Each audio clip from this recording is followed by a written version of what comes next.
ಇವತ್ತು ಯಾವುದು ಅಧ್ಯಯನ ಮಾಡೋಣ ಅಂದ್ರೆ ತೀವ್ರಗಾಮಿಗಳು. ತೀವ್ರಗಾಮಿಗಳು ತೀವ್ರಗಾಮಿಗಳು ಕ್ವಶನ್ ಪೇಪರ್ದಲ್ಲಿ ಕೆಲವು ಸಮಯದಲ್ಲಿ ಇದರ ಮೇಲೆ ಏನು ಬಂದಿರ್ತಂದ್ರೆ ಉಗ್ರಗಾಮಿಗಳು ಅಂತ ಕೊಟ್ಟಿರ್ತಾರೆ. ಹಂಗೆ ಕೊಡಬಾರದು. ಉಗ್ರಗಾಮಿಗಳು, ಭಯೋತ್ಪಾದಕರು. ಕ್ವಶನ್ ಪೇಪರ್ ಸೆಟ್ ಮಾಡೋರು ದಯವಿಟ್ಟು ಕನ್ನಡ ಭಾಷೆಗೆ ಒಂದು ಅದ್ಭುತವಾದ ಶಕ್ತಿ ಇದೆ, ಅದನ್ನ ಕೆಡಿಸ್ಲಕ್ ಹೋಗ್ಬೇಡ್ರಿ. ಹಾಗಾದ್ರೆ ತೀವ್ರಗಾಮಿಗಳು ಇವರ ಕಾಲಾವಧಿ ಎಲ್ಲಿಂದ ಎಲ್ಲಿವರೆಗೆ ಅಂದ್ರೆ 1905ರಿಂದ 1919ರವರೆಗೆ, 1905ರಿಂದ 1919ರವರೆಗೆ ತೀವ್ರಗಾಮಿಗಳ ಯುಗ ಅಂತ ಕರಿತೀವಿ. ಭಾರತದ ರಾಷ್ಟ್ರೀಯ ಹೋರಾಟದಲ್ಲಿ ಮಂದಗಾಮಿಗಳ ಸಿದ್ಧಾಂತವನ್ನು ವಿರೋಧಿಸಿದರು. ಇದು ಇಂಪಾರ್ಟೆಂಟ್. ಮಂದಗಾಮಿಗಳು ಸಂವಿಧಾನಬದ್ಧವಾಗಿ ಹೋರಾಟವನ್ನು ಮಾಡಿದ್ರೆ, ತೀವ್ರಗಾಮಿಗಳು ಸಂವಿಧಾನವನ್ನು ವಿರೋಧಿಸಿ ಹೋರಾಟವನ್ನು ಮಾಡಿದ್ರು. ಅಂದಿನ ಸಂವಿಧಾನ, ಅಂದೇನು ಬ್ರಿಟಿಷ್ ಸಂವಿಧಾನ ಇತ್ತಲ್ಲ, ಬ್ರಿಟಿಷರ ಕಾಯ್ದೆ ಕಾನೂನುಗಳಿದ್ವಲ್ಲ, ಆ ಬ್ರಿಟಿಷರ ಕಾಯ್ದೆ ಕಾನೂನುಗಳನ್ನು ವಿರೋಧಿಸಿ, ಮಂದಗಾಮಿಗಳ ಸಿದ್ಧಾಂತವನ್ನು ವಿರೋಧಿಸಿ ಯಾವ ರೀತಿ ಹೋರಾಟವನ್ನು ಮಾಡಿದರು? ಅವರೇನು ಚರ್ಚೆಗಳನ್ನ ಮಾಡ್ತಿದ್ರಲ್ಲ, ಆ ಚರ್ಚೆಗಳು, ವಿಚಾರಗೋಷ್ಠಿಗಳು, ಭಿತ್ತಿಪತ್ರಗಳು ಅವೆಲ್ಲವುಗಳನ್ನ ಗಾಳಿಗೆ ತೂರಿದರು ಇವರು ತೀವ್ರಗಾಮಿಗಳು. 1905ರಿಂದ 1919ರವರೆಗೆ ತಮ್ಮದೇ ಆಗಿರುವಂತ ಸಮ್ಮೇಳನಗಳನ್ನ ಮಾಡಿದರು, ಉತ್ಸವಗಳನ್ನ ಮಾಡಿದರು, ಮೇಳಗಳನ್ನ ಮಾಡಿದರು. ಭಾರತ ದೇಶದ ಸಂಸ್ಕೃತಿ, ಭಾರತದ ಸನಾತನ ಸಂಸ್ಕೃತಿಯನ್ನು ಪ್ರತಿಬಿಂಬಿಸಿದರು. ಇವತ್ತೇನು ನಮ್ಮ ಕರ್ನಾಟಕ ರಾಜ್ಯದಲ್ಲಿ, ಭಾರತ ದೇಶದಲ್ಲಿ ನಾವು ಗಣೇಶ ಉತ್ಸವನ ಆರಂಭ ಮಾಡ್ತಾ ಇದ್ದೀವಲ್ಲ, ಆ ಗಣೇಶ ಉತ್ಸವ ಬಾಲಗಂಗಾಧರ ತಿಲಕರು ಕೊಟ್ಟಂತ ಒಂದು ದೊಡ್ಡ ಶಕ್ತಿ. ಅದೊಂದು ರಾಷ್ಟ್ರೀಯ ಚಳವಳಿ ಹಬ್ಬವಾಗಿತ್ತು. ಹಿಂದೂ ಮುಸಲ್ಮಾನರನ್ನ ಒಂದು ಮಾಡುವ ಉದ್ದೇಶ ಆಗಿತ್ತು ಗಣೇಶ ಉತ್ಸವ. ಈ ಗಣೇಶ ಕಾರ್ಯಕ್ರಮ ಅನ್ನೋದು ಕೇವಲ ಇದೊಂದು ಧಾರ್ಮಿಕ ಉತ್ಸವ ಅಷ್ಟೇ ಅಲ್ಲ, ಇದು ರಾಷ್ಟ್ರೀಯ ಚಳವಳಿಯ ಒಂದು ಭಾಗ. ಹಿಂದೂ ಮುಸಲ್ಮಾನರನ್ನು ಒಂದು ಮಾಡುವ ಸಲುವಾಗಿ ಬಾಲಗಂಗಾಧರ ತಿಲಕರು ಉತ್ಸವಗಳನ್ನು ಪ್ರಾರಂಭ ಮಾಡಿದರು. ರಾಷ್ಟ್ರೀಯ ಶಿಕ್ಷಣಕ್ಕೆ ಮಹತ್ವವನ್ನು ಕೊಟ್ಟರು, ರಾಷ್ಟ್ರೀಯ ಶಾಲೆಗಳನ್ನು ಓಪನ್ ಮಾಡಿದ್ರು. ಹಾಗಾದ್ರೆ ಈ ಒಂದು ತೀವ್ರಗಾಮಿಗಳು ಯಾಕೆ ಏಳಿಗೆ ಆದರು? ಯಾರು ತೀವ್ರಗಾಮಿಗಳಂದ್ರೆ ಯಾರು? ಲಾಲ್, ಬಾಲ್, ಪಾಲ್, ಅರವಿಂದ್ ಘೋಷ್, ಅಜಿತ್ ಸಿಂಗ್ ಇವರೆಲ್ಲ ಪ್ರಮುಖವಾಗಿರುವಂತ ತೀವ್ರಗಾಮಿಗಳ ನಾಯಕರು. ಲಾಲಾ ಲಜಪತ್ ರಾಯರು, ಬಾಲಗಂಗಾಧರ ತಿಲಕರು, ಬಿಪಿನ್ ಚಂದ್ರ ಪಾಲರು, ಅರವಿಂದ್ ಘೋಷರು, ಅಜಿತ್ ಸಿಂಗರು ಒಬ್ರಿಗೊಬ್ರು ಜೀವ ಕೊಡುವಂತ ಒಬ್ಬ ಹೋರಾಟಗಾರರು. ಎಷ್ಟು ಆತ್ಮೀಯತೆ! ಒಂದ್ ಕಡೆ ಅರವಿಂದ್ ಘೋಷರನ್ನ ಬಂಧಿಸಿರ್ತಾರೆ. ಅರವಿಂದ್ ಘೋಷರನ್ನ 1908ರ ಆ ಅಲಿಪುರ್ ಬಾಂಬ್ ಪ್ರಕರಣ ಅಂತ ಏನು ಕರಿತೀವಿ, ಮುಜಾಫರ್ ದಂಗೆ ಅಂತ ಏನು ಕರಿತೀವಲ್ಲ, ಆ ಅಲಿಪುರ್ ಬಾಂಬ್ ಪ್ರಕರಣದಲ್ಲಿ ಖುದಿರಾಮ್ ಬೋಸ್ ಮತ್ತು ಪ್ರಫುಲ್ ಚೌಕಿಯನ್ನ, ಒಂದ್ ಕಡೆ ಪ್ರಫುಲ್ ಚೌಕಿ ಅವರು ಆತ್ಮಹತ್ಯೆ ಮಾಡ್ಕೊಂಡ್ರಂದ್ರೆ ಶೂಟ್ಔಟ್ ಮಾಡ್ಕೋತಾರೆ, ಅವರು ತಮಗೆ ತಾವೇ ವೀರ ಮರಣ ಅಪ್ಕೋತಾರೆ. ಖುದಿರಾಮ್ ಬೋಸನನ್ನ ಅಂಡೋಮಾನ್ ನಿಕೋಬಾರದ ಕಾಲಾಪನಿ ಜೈಲಿಗೆ ಗಲ್ಲಿಗೆ ಇರಿಸ್ತಾರೆ. ಯುಗಾಂತರ ಸಂಘಟನೆಯ ನಾಯಕರಾಗಿರುವಂತ ಅರವಿಂದ್ ಘೋಷರನ್ನು ಬಂಧಿಸಿದಾಗ ಆ ಅರವಿಂದ್ ಘೋಷರು ಇವರು ಅಲ್ಲ ಅಂತೇಳಿ ಸುಳ್ಳು ಸಾಕ್ಷಿಯನ್ನು ಹೇಳ್ತಾರೆ ಬಿಪಿನ್ ಚಂದ್ರಪಾಲರು. ಒಂದು ವೇಳೆ ಬಿಪಿನ್ ಚಂದ್ರಪಾಲರು ಇವರೇ ಅರವಿಂದ್ ಘೋಷ ಅಂತ ಹೇಳಿದ್ರೆ ಅವತ್ತೇ ಅವರು ಜೈಲು ಪಾಲಾಗ್ತಿದ್ರು. ಅರವಿಂದ್ ಆಶ್ರಮವನ್ನು ಪ್ರಾರಂಭ ಮಾಡ್ತಾ ಇರಲಿಲ್ಲ. New lamps the old for the lamp ಅನ್ನುವಂತ ಒಂದು ಪತ್ರಿಕೆ ಬರ್ತಿರ್ಲಿಲ್ಲ, ಸಾವಿತ್ರಿ ಎಂಬ ಪತ್ರಿಕೆ ಬರ್ತಿರ್ಲಿಲ್ಲ. ಅವರು ಈ ದೇಶಕ್ಕೆ ಯೋಗ, ಧ್ಯಾನ, ಪ್ರಾಣಾಯಾಮಕ್ಕೆ ಒಂದು ದೊಡ್ಡ ಶಕ್ತಿಯನ್ನು ಕೊಟ್ಟರು. ಯಾರು? ಅರವಿಂದ್ ಘೋಷ್. ಅವರು ಮಂದಗಾಮಿಗಳ ಸಿದ್ಧಾಂತವನ್ನು ಮಂಡಿಸ್ತಾರೆ. ಆ ಮಂದಗಾಮಿಗಳ ಸಿದ್ಧಾಂತವನ್ನು ಯಾವ ರೀತಿಯಲ್ಲಿ ಅಂದ್ರೆ 3P ಸಿದ್ಧಾಂತದಲ್ಲಿ. 3P ಸಿದ್ಧಾಂತ, 3P ಅಂದ್ರೆ ಯಾವುದು? ಒಂದು ಪ್ರೇಯರ್, ಇನ್ನೊಂದು ಪಿಟಿಷನ್, ಇನ್ನೊಂದು ಪ್ರೊಟೆಸ್ಟ್. ಪ್ರಾರ್ಥನೆ, ಮನವಿ, ಪ್ರತಿಭಟನೆ. ಇದು ಯಾರದು? ಮಂದಗಾಮಿಗಳ ಸಿದ್ಧಾಂತ. ಇದು ಆರಂಭದ ಮಂದಗಾಮಿಗಳು ಹೆಂಗ್ ಹೋರಾಟ ಮಾಡಿದ್ರು ಅಂತೇಳಿ ಸ್ವತಃ ಅರವಿಂದ್ ಘೋಷರು ಲೈಫ್ ಡಿವೈನ್ ಎಂಬಂತ ಗ್ರಂಥದಲ್ಲಿ, ಆ ಲೈಫ್ ಡಿವೈನ್ ಎಂಬ ಗ್ರಂಥದಲ್ಲಿ ಅವರು ಒಂದು ಸಿದ್ಧಾಂತವನ್ನು ಮಂಡಿಸ್ತಾರೆ. ಆ ಸಿದ್ಧಾಂತ ಯಾವಂದ್ರೆ 3P ಸಿದ್ಧಾಂತ. ಪ್ರೇಯರ್, ಪಿಟಿಷನ್, ಪ್ರೊಟೆಸ್ಟ್, ಪ್ರಾರ್ಥನೆ, ಮನವಿ, ಪ್ರತಿಭಟನೆ. ಆರಂಭದ ಮಂದಗಾಮಿಗಳು ವಿಚಾರವನ್ನು ಅವರು ಒಪ್ಪಿಕೊಳ್ಳಂಗಿಲ್ಲ, ಅವರ ಸಿದ್ಧಾಂತಗಳನ್ನು ಅವರು ಒಪ್ಪಿಕೊಳ್ಳಂಗಿಲ್ಲ. ಅವರ ಸಿದ್ಧಾಂತವನ್ನ ಅತ್ಯಂತ ತೀವ್ರವಾಗಿ ಖಂಡಿಸಿದಂತ ಒಬ್ಬ ನಾಯಕ ಯಾರಂದ್ರೆ ಅರವಿಂದ್ ಘೋಷ್. ಹಾಗಾದ್ರೆ ಮಂದಗಾಮಿಗಳು ಅವರ ಸಿದ್ಧಾಂತವನ್ನು ವಿರೋಧ ಮಾಡಿದಂತ ಗುಂಪು ಯಾವುದಂದ್ರೆ ಲಾಲ್, ಬಾಲ್, ಪಾಲ್, ಅರವಿಂದ್ ಘೋಷ್ ಮತ್ತೆ ಅಜಿತ್ ಸಿಂಗ್. ಹಾಗಾದ್ರೆ ಕ್ವಶನ್ ಏನು? ಮಂದಗಾಮಿಗಳು ಇಂದ ತೀವ್ರಗಾಮಿಗಳು ಯಾಕೆ ಇಬ್ಬಾಗ ಆದ್ರು? ತೀವ್ರಗಾಮಿಗಳ ಏಳಿಗೆ ಕಾರಣ ಏನು? ಯಾಕೆ ಏಳಿಗೆ? ಇವರು ಈ ಒಂದು ಹೋರಾಟಕ್ಕೆ ಬರಲ ಕಾರಣ ಏನು? ಅವ್ರ ಮೇಲೆ ಅನೇಕ ಚಿಂತನೆಗಳು ಪ್ರಭಾವ ಬೀರಿದು. ಒಂದು ಚಿಂತನೆ 1896ರಲ್ಲಿ ಇಥಿಯೋಪಿಯಾ ಅನ್ನುವಂಥ ದೇಶ ಇಟಲಿ ದೇಶವನ್ನು ಸೋಲಿಸ್ತದೆ. ಸಣ್ಣದಾಗಿರುವಂತ ಇಥಿಯೋಪಿಯಾ ಅನ್ನುವಂಥ ಒಂದು ಸಣ್ಣ ರಾಷ್ಟ್ರ ಬೃಹತ್ ಪ್ರಮಾಣದ ಇಟಲಿ ದೇಶವನ್ನು ಸೋಲಿಸ್ತದೆ. ಅಷ್ಟೇ ಅಲ್ಲ, 1905ರಲ್ಲಿ ಜಪಾನ್ ದೇಶ ರಷ್ಯಾ ದೇಶವನ್ನು ಸೋಲಿಸ್ತದೆ. ಒಂದು ಚಿಕ್ಕ ಜಪಾನ್ ದೇಶ, ರಷ್ಯಾ ದೇಶ ದೊಡ್ಡದ ರಷ್ಯಾ. ಇವತ್ತಿನ ರಷ್ಯಾ 176 ಲಕ್ಷ ಚದರ ಕಿಲೋಮೀಟರ್. 5 ಭಾರತ ಸೇರಿದ್ರೆ ಒಂದು ರಷ್ಯಾ ದೇಶಕ್ಕೆ ಸಮ. ಅವತ್ ಎಷ್ಟು ದೊಡ್ಡದಿರಬಹುದು ವಿಚಾರ ಮಾಡಿ ರಷ್ಯಾ. ಅಂತ ಬೃಹತ್ ಪ್ರಮಾಣದ ರಷ್ಯಾ ದೇಶವನ್ನ ಒಂದು ಚಿಕ್ಕ ಜಪಾನ್ ದೇಶ ಸೋಲಿಸದನ್ನೋದಾದರೆ, ಬೃಹತ್ ಪ್ರಮಾಣದ ಇಟಲಿ ದೇಶವನ್ನ ಒಂದು ಇಥಿಯೋಪಿಯಾ ದೇಶ ಸೋಲಿಸದನ್ನೋದಾದರೆ ನಾವ್ಯಾಕೆ ಸೋಲಿಸಬಾರದು? ಬ್ರಿಟಿಷರನ್ನ ನಾವ್ಯಾಕೆ ಬಗ್ಗು ಬಿಡಿಬಾರದು? ಬ್ರಿಟಿಷರನ್ನ ಸಂಪೂರ್ಣವಾಗಿ ನಾವು ಯಾಕ ಸೋಲಿಸಬಾರದು ಅಂತ ಹೇಳಿ ಆ ಮಂದಗಾಮಿಗಳಿಂದ ತೀವ್ರಗಾಮಿಗಳು ಇಬ್ಬಾಗ ಆಗ್ತಾರೆ. ಇದು ಅಂತಾರಾಷ್ಟ್ರೀಯ 2 ಘಟನೆಗಳು. ಅಂತಾರಾಷ್ಟ್ರೀಯ 2 ಘಟನೆಗಳು 1896ರಲ್ಲಿ ಇಥಿಯೋಪಿಯಾ ದೇಶ ಇಟಲಿ ದೇಶವನ್ನು ಸೋಲಿಸುವುದಾದರೆ, ಜಪಾನ್ ದೇಶ ರಷ್ಯಾ ದೇಶವನ್ನು ಸೋಲಿಸುವುದಾದರೆ ನಾವ್ಯಾಕೆ ಬ್ರಿಟಿಷರನ್ನು ಸೋಲಿಸಬಾರದು ಅನ್ನುವಂತ ಒಂದು ಕಲ್ಪನೆ. ಇನ್ನೊಂದು ಕಲ್ಪನೆ 1905 ಅಕ್ಟೋಬರ್ 16 1905 ಅಕ್ಟೋಬರ್ 16ನೇ ತಾರೀಕು ಬಹಳ ಸರಿ ರಿಪೀಟ್ ಆಗಿರುವಂತ ಪ್ರಶ್ನೆ ಇದು. 1905 ಅಕ್ಟೋಬರ್ 16ರಂದು ಲಾರ್ಡ್ ಕರ್ಜನ್ ಉದ್ದೇಶಪೂರ್ವಕವಾಗಿ ಹಿಂದೂ ಮುಸ್ಲಿಮರ ಮಧ್ಯದಲ್ಲಿ ಕೋಮು ಘರ್ಷಣೆಯನ್ನು ಉಂಟು ಮಾಡುವ ಸಲುವಾಗಿ ಬಂಗಾಳವನ್ನು ವಿಭಜನೆ ಮಾಡ್ತಾನೆ. ಆ ಬಂಗಾಳದ ವಿಭಜನೆಯನ್ನು ಕುರಿತು ಯಾವ ಮಂದಗಾಮಿಗಳು ಅದರ ವಿರುದ್ಧ ಧ್ವನಿ ಎತ್ತಂಗಿಲ್ಲ. ಆರಂಭದ ದಿನಮಾನಗಳಲ್ಲಿ ಅದರ ವಿರುದ್ಧ ಹೋರಾಟ ಮಾಡಂಗಿಲ್ಲ.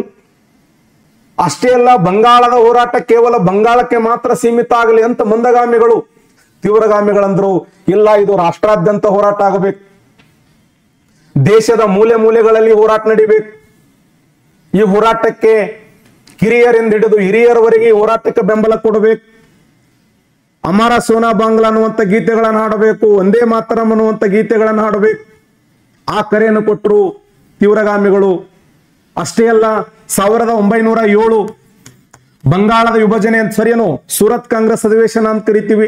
ಆ ಸೂರತ್ ಕಾಂಗ್ರೆಸ್ ಅಧಿವೇಶನದಲ್ಲಿ ಸ್ವತಃ ಬಾಲ್ ಗಂಗಾಧರ್ ತಿಲಕರ್ ಎದ್ದು ನಿಂತು ಒಂದು ಪ್ರಶ್ನೆ ಮಾಡಿದರು.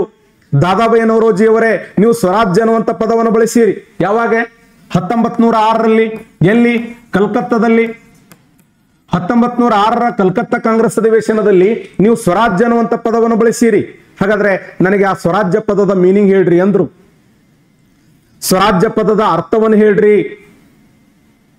ಮಂದಗಾಮಿಗಳು ಹಾಗೂ ತೀವ್ರಗಾಮಿಗಳ ಮಧ್ಯದಲ್ಲಿ ಘರ್ಷಣೆ ಪ್ರಾರಂಭ ಆಗ್ತದೆ. ಕುರ್ಚಿಗಳ ತೂರಾಟ, ಟಿಮ್ಟಿಮ್ಗಳ ಹಾರಾಟ. ಗಣೇಶ ಉತ್ಸವದಲ್ಲಿ ಆ ಪದಗಳನ್ನು ಬಳಕೆ ಮಾಡಬಾರದು. ಫಿರೋಜ್ ಶಾ ಮೆಹ್ತಾ ಹಾಗೂ ಸುರೇಂದ್ರನಾಥ್ ಬ್ಯಾನರ್ಜಿಯ ಮೇಲೆ ಅನಾಮಿಕ ವ್ಯಕ್ತಿಗಳು ಟಿಮ್ಟಿಮ್ಗಳನ್ನೇ ಎಸೆದರು.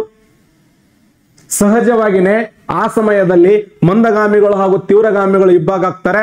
ಅಧಿಕೃತವಾಗಿ 1907ರಲ್ಲಿ ಮಂದಗಾಮಿಗಳು ತೀವ್ರಗಾಮಿಗಳು ಇಬ್ಬಾಗ ಆದರು ಅಂತ ಹೇಳಿ ನಾವು ನೋಡ್ತೀವಿ. ಹಾಗಾದ್ರೆ ತೀವ್ರಗಾಮಿಗಳ ಅತ್ಯಂತ ಮುಖ್ಯವಾಗಿರುವಂತ ನಾಯಕ ಯಾರು? ಲಾಲಾ ಲಜಪತ್ ರಾಯ್.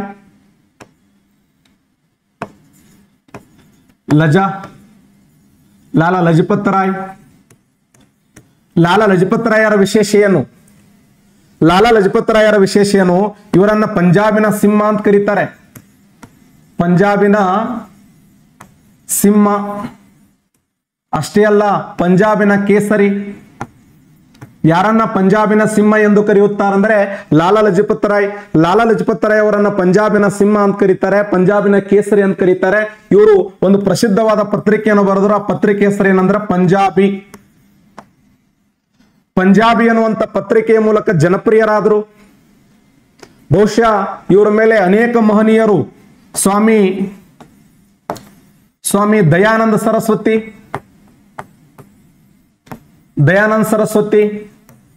ಸ್ವಾಮಿ ದಯಾನಂದ ಸರಸ್ವತಿ ಅವರು ಇವರ ಮೇಲೆ ಪ್ರಭಾವ ಬೀರುತ್ತಾರೆ.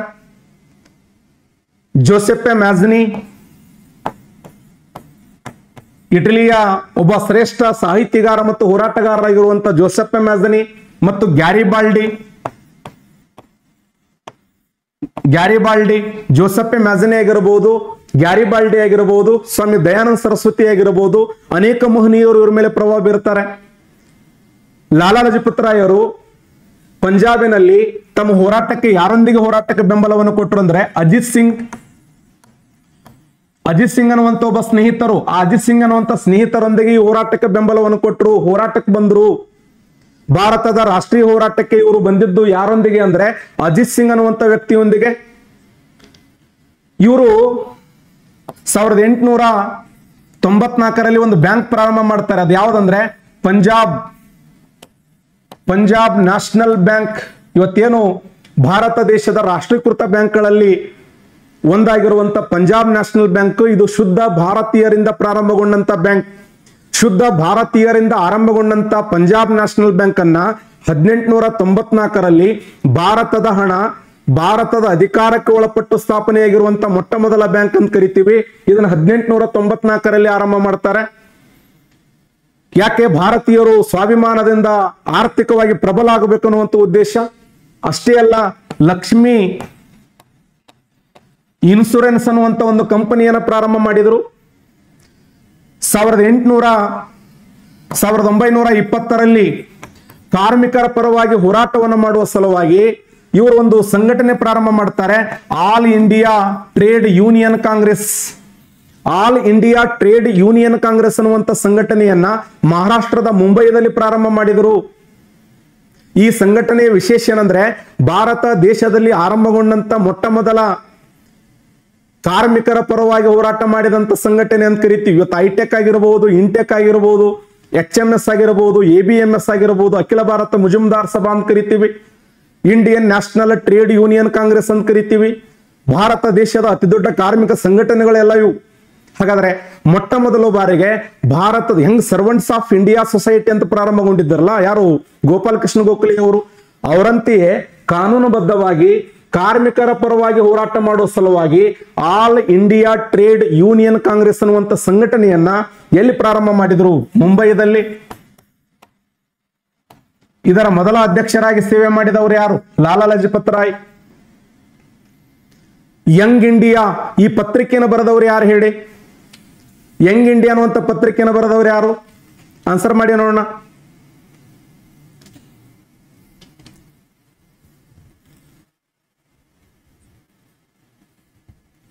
ಎಸ್, ಯಂಗ್ ಇಂಡಿಯಾ ಅನ್ನುವಂತ ಪತ್ರಿಕೆಯನ್ನು ಬರೆದವರು ಗಾಂಧಿ. ಹಾಗಾದ್ರೆ ಇದೇ ಯಂಗ್ ಇಂಡಿಯಾ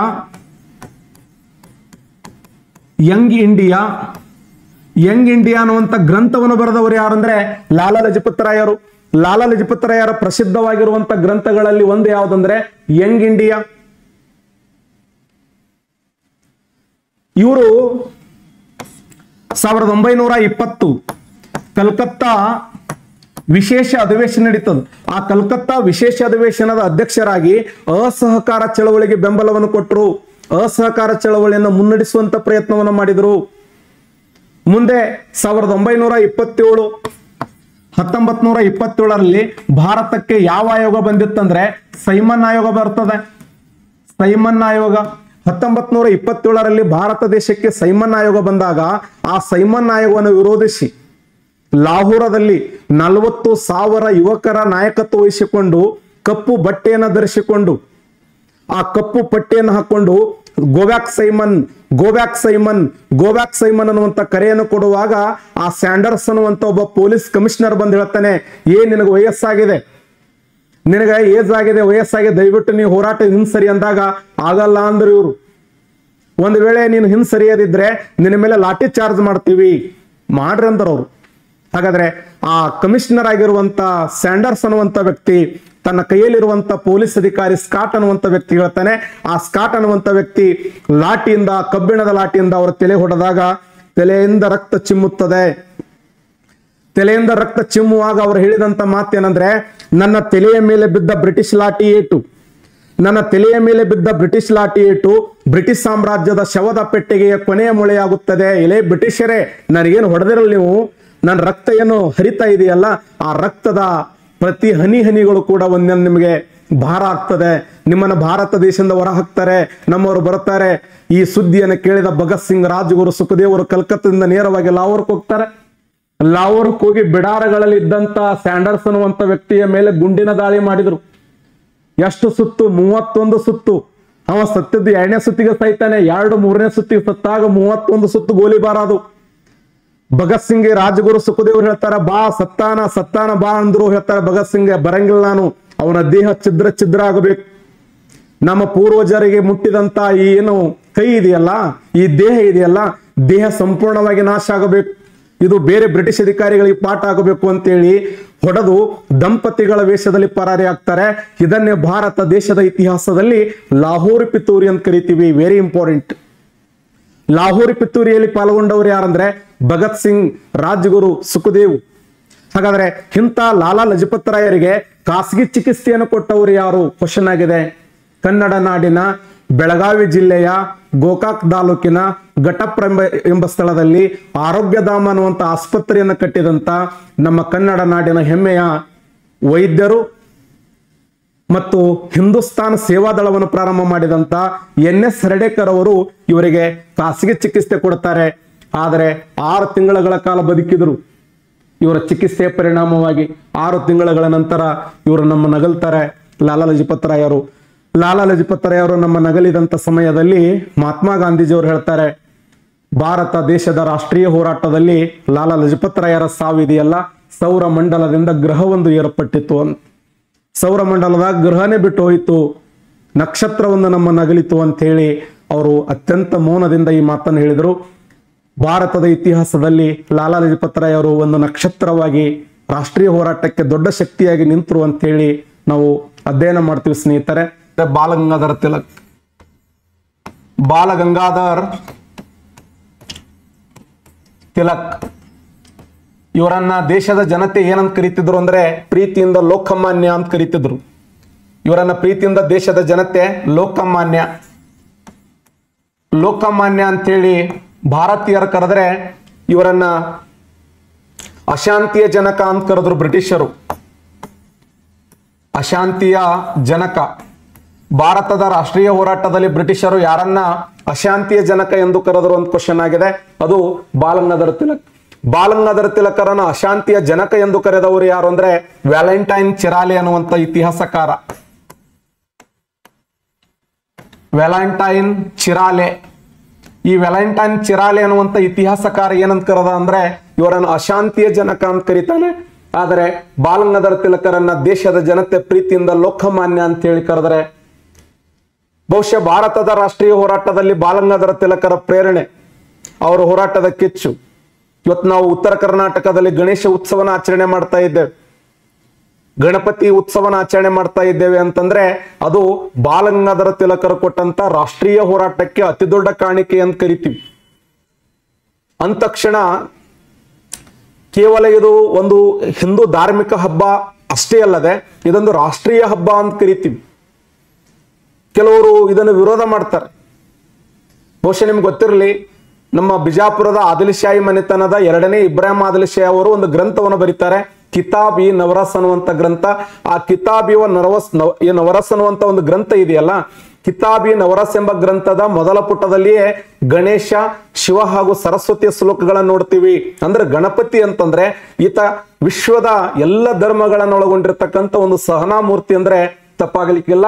ಅದೇನೇ ಇರಲಿ, ಬಾಲಗಂಗಾಧರ ತಿಲಕರು ಭಾರತದ ರಾಷ್ಟ್ರೀಯ ಹೋರಾಟದಲ್ಲಿ ಅವರು ದೇಶದ ಉತ್ಸವಗಳನ್ನ, ಮೇಳಗಳನ್ನ, ರಾಷ್ಟ್ರೀಯ ಶಿಕ್ಷಣವನ್ನ, ರಾಷ್ಟ್ರೀಯ ಚಿಂತನೆಗಳನ್ನ ಪ್ರತಿಬಿಂಬಿಸುವುದರ ಮೂಲಕ ರಾಷ್ಟ್ರೀಯ ಹೋರಾಟಕ್ಕೆ ಬೆಂಬಲವನ್ನು ಕೊಟ್ಟರು. ಬಹುಶಃ ಅವರನ್ನ ದೇಶದ ಜನತೆ ಲೋಕಮಾನ್ಯ. ಅವರು ಮೂಲತಃ ಮಹಾರಾಷ್ಟ್ರದವರು, ಮಹಾರಾಷ್ಟ್ರದ ರತ್ನಾಗಿರಿ ಜಿಲ್ಲೆಯವರು.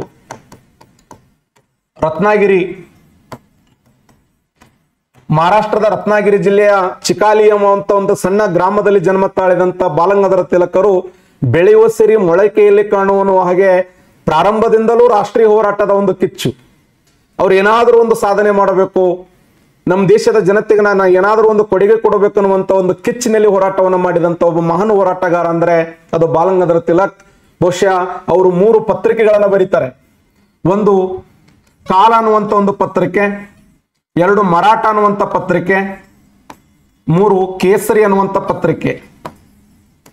ಈ ಕಾಲ ಮತ್ತು ಮರಾಠ ಅನ್ನುವಂತ ಪತ್ರಿಕೆ ಯಾವ ಭಾಷೆಗೆ ಸಂಬಂಧಪಟ್ಟಿವೆ ಅಂತಂದ್ರೆ ಇದು ಇಂಗ್ಲಿಷ್ ಭಾಷೆಗೆ ಸಂಬಂಧಪಟ್ಟವು. ಇಂಗ್ಲಿಷ್ ಭಾಷೆಯಲ್ಲಿ ಅವರು 2 ಪತ್ರಿಕೆಗಳನ್ನು ಬರೆದರು, ಒಂದು ಕಾಲ, ಇನ್ನೊಂದು ಮರಾಠ.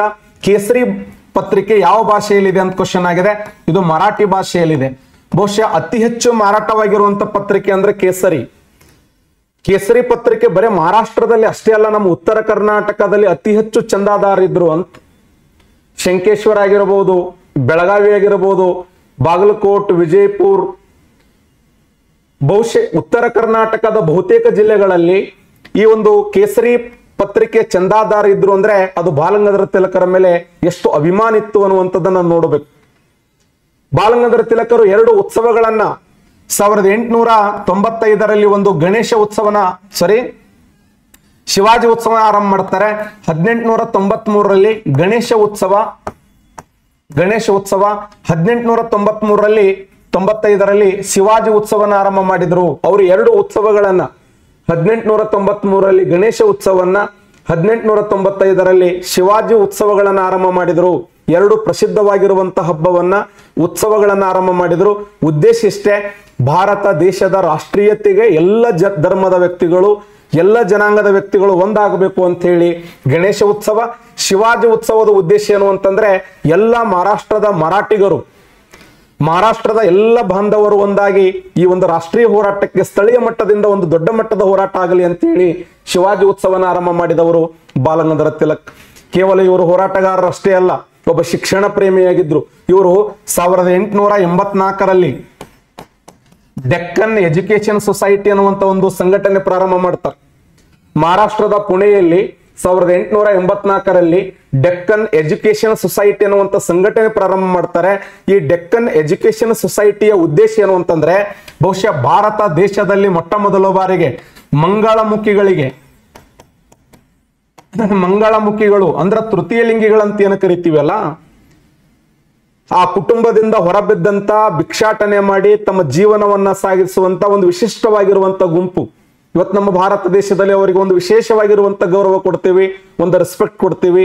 ಅಂತ ಒಂದು ಟೀಮ್ ಅದೇನು ಆ ಮಂಗಳಮುಖಿಗಳಿದ್ರಲ್ಲ, ತೃತೀಯ ಲಿಂಗಿಗಳಿದ್ರಲ್ಲ, ಅವರಿಗೆ ಶಿಕ್ಷಣವನ್ನು ಕೊಟ್ಟಂತ ಮೊಟ್ಟ ಮೊದಲ ಸಂಸ್ಥೆ ಯಾವುದಂದ್ರೆ ಅದು ಡೆಕ್ಕನ್ ಎಜುಕೇಶನ್ ಸೊಸೈಟಿ ಅಂತ ಕರಿತೀವಿ. 1884ರಲ್ಲಿ ಅವರು ಡೆಕ್ಕನ್ ಎಜುಕೇಶನ್ ಸೊಸೈಟಿ ಅನ್ನುವಂಥ ಸಂಸ್ಥೆಯನ್ನು ಎಲ್ಲಿ ಪ್ರಾರಂಭ ಮಾಡಿದ್ರು ಅಂದ್ರೆ ಮಹಾರಾಷ್ಟ್ರದ ಪುಣೆಯಲ್ಲಿ ಇವರು ಆರಂಭ ಮಾಡಿ ಈ ಸಂಸ್ಥೆಯ ಮೂಲಕ ವಿಶೇಷವಾಗಿರುವಂತ ಒಂದು ಮಾರ್ಗದರ್ಶನವನ್ನ, ಒಂದು ಶಿಕ್ಷಣವನ್ನು ಕೊಟ್ಟಂತ ಸಂಸ್ಥೆ ಅಂದ್ರೆ ಅದು ಡೆಕ್ಕನ್ ಎಜುಕೇಶನ್ ಸೊಸೈಟಿ. ಬಾಲಗಂಗಾಧರ ತಿಲಕರು ಭಾರತ ದೇಶದಲ್ಲಿ ಬ್ರಿಟಿಷರ ವಿರುದ್ಧ ಯಾರ್ಯಾರು ಹೋರಾಟವನ್ನು ಮಾಡ್ತಾರೋ ಅವರಿಗೆಲ್ಲ ಬೆಂಬಲ ಕೊಡ್ತಿದ್ರು. ಒಂದು ಬೆಸ್ಟ್ ಎಕ್ಸಾಂಪಲ್ ಅಂದ್ರೆ 1893ರಲ್ಲಿ ಮಹಾರಾಷ್ಟ್ರದ ಪುಣೆಯಲ್ಲಿ ಒಂದು ಸಂಸ್ಥೆ, ಹಿಂದೂ ಸಂರಕ್ಷಣಾ ವೇದಿಕೆ ಅನ್ನುವಂಥ ಸಂಸ್ಥೆ ಪ್ರಾರಂಭ ಆಗ್ತದೆ. ಆ ಹಿಂದೂ ಸಂರಕ್ಷಣಾ ವೇದಿಕೆಯ ಸದಸ್ಯರಾಗಿರುವಂತ ವಾಸುದೇವ್ ಚಾಪೇಕರ್ ಮತ್ತು ಬಾಲಕೃಷ್ಣ ಚಾಪೇಕರ್ ಅನ್ನುವಂಥ ವ್ಯಕ್ತಿಗಳು 1897ರಲ್ಲಿ ಮಹಾರಾಷ್ಟ್ರದ ಪುಣೆಯಲ್ಲಿ ಈ ಪ್ಲೇಗ್ ಅಧಿಕಾರಿ ರ್ಯಾಂಡ್ ಅನ್ನುವಂಥ ವ್ಯಕ್ತಿಯನ್ನ ಶೂಟ್ಔಟ್ ಮಾಡ್ತಾರೆ, ಗುಂಡಿಟ್ಟು ಕೊಲ್ತಾರೆ. ಅವನನ್ನು ಯಾಕೆ ಅವ್ರು ಕೊಂದ್ರು ಅಂತಂದ್ರೆ ಆ ರ್ಯಾಂಡ್ ಅನ್ನುವಂಥ ವ್ಯಕ್ತಿ ಮಹಾರಾಷ್ಟ್ರದ ಪುಣೆ ಆ ಭಾಗದಲ್ಲಿ ಪ್ಲೇಗ್ ರೋಗ ಬಂದಿರ್ತದೆ. ಆ ಪ್ಲೇಗ್ ರೋಗ ಬಂದಾಗ ಇಲಿಗಳು ಸಾಯ್ತಾ ಇರ್ತವೆ. ಆ ಇಲಿಗಳು ಸಾಯುವಂತ ಸಮಯದಲ್ಲಿ ಆತ ಬೂಟಗಾಲೆ ಆ ಮನೆಗಳನ್ನು ನುಗ್ತಾನೆ, ಮನೆಗಳಿಗೆ ಹೋಗ್ತಾನೆ. ಮನೆಗಳಿಗೆ ಹೋಗಿ ಅಲ್ಲಿರುವಂತ ಮೂರ್ತಿಗಳನ್ನು ಒದಿತಾನೆ, ಅಲ್ಲಿರುವಂತ ಧರ್ಮಕ್ಕೆ ಒಂದು ಧಕ್ಕೆ ತರುವಂತ ಪ್ರಯತ್ನವನ್ನು ಮಾಡ್ತಾನೆ. ಯಾವಾಗ ಧರ್ಮಕ್ಕೆ ಧಕ್ಕೆ ತರುವಂತ ಪ್ರಯತ್ನವನ್ನು ಮಾಡಿದ್ರೋ ಆ ಸಮಯದಲ್ಲಿ ಚಾಪೇಕರ್ ಸಹೋದರರು ಅವನನ್ನು ಗುರುತಿಸಿ ಗುಂಡಿಟ್ಟು ಕೊಲೆ ಮಾಡ್ತಾರೆ. ಗುಂಡಿಟ್ಟು ಕೊಲೆ ಮಾಡಿದಂತ ಚಾಪೇಕರ್ ಸಹೋದರರ ಪರವಾಗಿ ಕೇಸರಿ ಪತ್ರಿಕೆಯಲ್ಲಿ ಬರೆದವರು ಯಾರಂದ್ರೆ ಅದು ಬಾಲಗಂಗಾಧರ ತಿಲಕ್. ಅದರ ಸಲುವಾಗಿ ಅವರಿಗೆ ಆರಂಭದಲ್ಲಿ 6 ತಿಂಗಳ ಕಾಲ ಜೈಲು ಶಿಕ್ಷೆ ಆಗಿತ್ತು. 6 ತಿಂಗಳು ಅವರಿಗೆ ಜೈಲು ಶಿಕ್ಷೆಯನ್ನು ವಿಧಿಸಿದ್ರು ಬಾಲಗಂಗಾಧರ ತಿಲಕರಿಗೆ. ಇಂಥ ತಿಲಕರು ಭಾರತದ ರಾಷ್ಟ್ರೀಯ ಹೋರಾಟದಲ್ಲಿ ಯಾವುದೇ ಜೈಲಿಗೆ ಅಂಜದೆ, ಬ್ರಿಟಿಷರಿಗೆ ಅಂಜದೆ ದಿಟ್ಟವಾಗಿರುವಂತ ಹೋರಾಟವನ್ನು ಮಾಡಿದ್ರು. 1905ರಲ್ಲಿ ಭಾರತ ದೇಶದಲ್ಲಿ ಏನು ಬಂಗಾಳ ವಿಭಜನೆ ಆಗಿತ್ತಲ್ಲ, ಆ ಬಂಗಾಳದ ವಿಭಜನೆ ವಿರುದ್ಧ ದೊಡ್ಡ ಮಟ್ಟದ ಹೋರಾಟವನ್ನು ಪ್ರಾರಂಭ ಮಾಡಿದರು. 1905 ಅಕ್ಟೋಬರ್ 16ರಂದು ಲಾರ್ಡ್ ಕರ್ಜನ್ ಅನ್ನುವಂತ ವ್ಯಕ್ತಿ ಕಲ್ಕತ್ತಾದಲ್ಲಿ ಬಂಗಾಳದ ವಿಭಜನೆ ಘೋಷಣೆ ಮಾಡಿದಾಗ ಆ ಬಂಗಾಳದ ವಿಭಜನೆ ವಿರುದ್ಧ ಮೊಟ್ಟ ಮೊದಲ ಬಾರಿಗೆ ಆ ಪತ್ರಿಕೆ, ಬಂಗಾಳ ವಿಭಜನೆಯ ಸುದ್ದಿಯನ್ನು ಹೊರಡಿಸಿದ ಮೊದಲ ಪತ್ರಿಕೆ ಯಾವುದು? ಆನ್ಸರ್ ಮಾಡಿ ನೋಡೋಣ ಬೇಗ. ಬಂಗಾಳ ವಿಭಜನೆಯ ಸುದ್ದಿಯನ್ನು ಹೊಡಿಸಿದಂತ ಮೊದಲ ಪತ್ರಿಕೆ ಯಾವುದು? ಸೂಪರ್, ಎಲ್ಲರೂ ಆನ್ಸರ್ ಮಾಡ್ತಾ ಇದ್ದೀರಿ.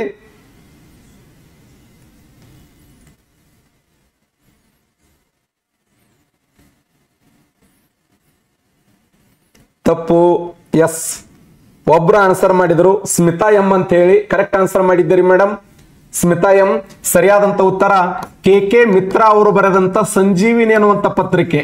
ಇದನ್ನ ಆಲ್ರೆಡಿ ಇದ್ರ ಬಗ್ಗೆ ಹೇಳಿ ನಾನು. ಕೃಷ್ಣ ಕುಮಾರ್ ಮಿತ್ರ ಅನ್ನುವಂತ ವ್ಯಕ್ತಿ ಸಂಜೀವಿನಿ ಅನ್ನುವಂತ ಒಂದು ಪತ್ರಿಕೆಯನ್ನು ಬರೀತಾರೆ. ಆ ಸಂಜೀವಿನಿ ಎಂಬ ಪತ್ರಿಕೆಯಲ್ಲಿ 1905 ಅಕ್ಟೋಬರ್ 16ರಂದು ಬಂಗಾಳ ವಿಭಜನೆಯಾದಾಗ ಆ ಬಂಗಾಳ ವಿಭಜನೆಯ ಕುರಿತು ಮೊದಲ ಬಾರಿಗೆ ಪ್ರಕಟಗೊಂಡಂತ ಪತ್ರಿಕೆ ಯಾವುದಂದ್ರೆ ಸಂಜೀವಿನಿ ಅನ್ನುವಂತ ಪತ್ರಿಕೆ. ಎರಡನೇ ಪತ್ರಿಕೆ ಯಾವುದಂದ್ರೆ ಯುಗಾಂತರ ಎಂಬ ಪತ್ರಿಕೆ, ಅದನ್ನ ಬರೀಂದ್ರ ಕುಮಾರ್ ಘೋಷ್ ಅವರು ಬರೀತಾರೆ. ಮೂರನೇ ಪತ್ರಿಕೆ ಯಾವುದಂದ್ರೆ ಕೇಸರಿ. ಬಂಗಾಳ ವಿಭಜನೆ ಕುರಿತು ಅವಹೇಳನಕಾರಿಯಾಗಿ ಲಾರ್ಡ್ ಕರ್ಜನನ ವಿರುದ್ಧ ಬಹುತೇಕ ಮಹಾರಾಷ್ಟ್ರ ಹಾಗೂ ದಕ್ಷಿಣ ಭಾರತದ ಬಹುತೇಕ ರಾಜ್ಯಗಳಲ್ಲಿ ಅದ್ದೂರಿ ಪ್ರಮಾಣದಲ್ಲಿ ಆ ಒಂದು ಸ್ಟೇಟ್ಮೆಂಟ್ ಗಳನ್ನು ಕೊಟ್ಟವರು ಯಾರಂದ್ರೆ ಅದು ಬಾಲಗಂಗಾಧರ ತಿಲಕರ್ ಅಂತ ಹೇಳಿ ಗುರುತಿಸ್ತೀವಿ. Very important. ಇನ್ನ ಬಾಲಗಂಗಾಧರ ತಿಲಕರು 1907 1907ರ ಸೂರತ್ ಕಾಂಗ್ರೆಸ್ ಅಧಿವೇಶನದಲ್ಲಿ ಇವರ ಪಾತ್ರ ಅತ್ಯಂತ ಮುಖ್ಯವಾಗಿರುವಂತದ್ದು. ಆಕ್ಚುಲಿ ಬಾಲಗಂಗಾಧರ ತಿಲಕರನ್ನ 1907ರ ಸಮಯದಲ್ಲಿ ಇವರನ್ನ ಕಾಂಗ್ರೆಸ್ಸಿನ ಅಧ್ಯಕ್ಷ ಸ್ಥಾನಕ್ಕೆ ಅಲಂಕಾರ ಮಾಡಬೇಕಂತ ಬಹುಸಂಖ್ಯಾತ ಜನರ ಆಶೆ ಆಗಿತ್ತು. ಆದರೆ ಮಂದಗಾಮಿಗಳು ಇದಕ್ಕೆ ಅವಕಾಶ ಕೊಡಲಿಲ್ಲ.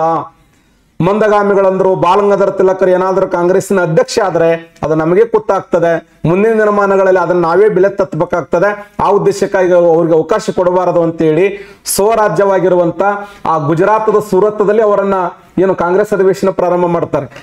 ಗುಜರಾತ್ ಮಹಾರಾಷ್ಟ್ರದ ಒಂದು ಭಾಗ ಆಗಿತ್ತು ಆ ಸಮಯದಲ್ಲಿ. ಸರ್, ಗುಜರಾತ್ ಮಹಾರಾಷ್ಟ್ರ ಬೇರೆ ಬೇರೆ ಅಲ್ಲ.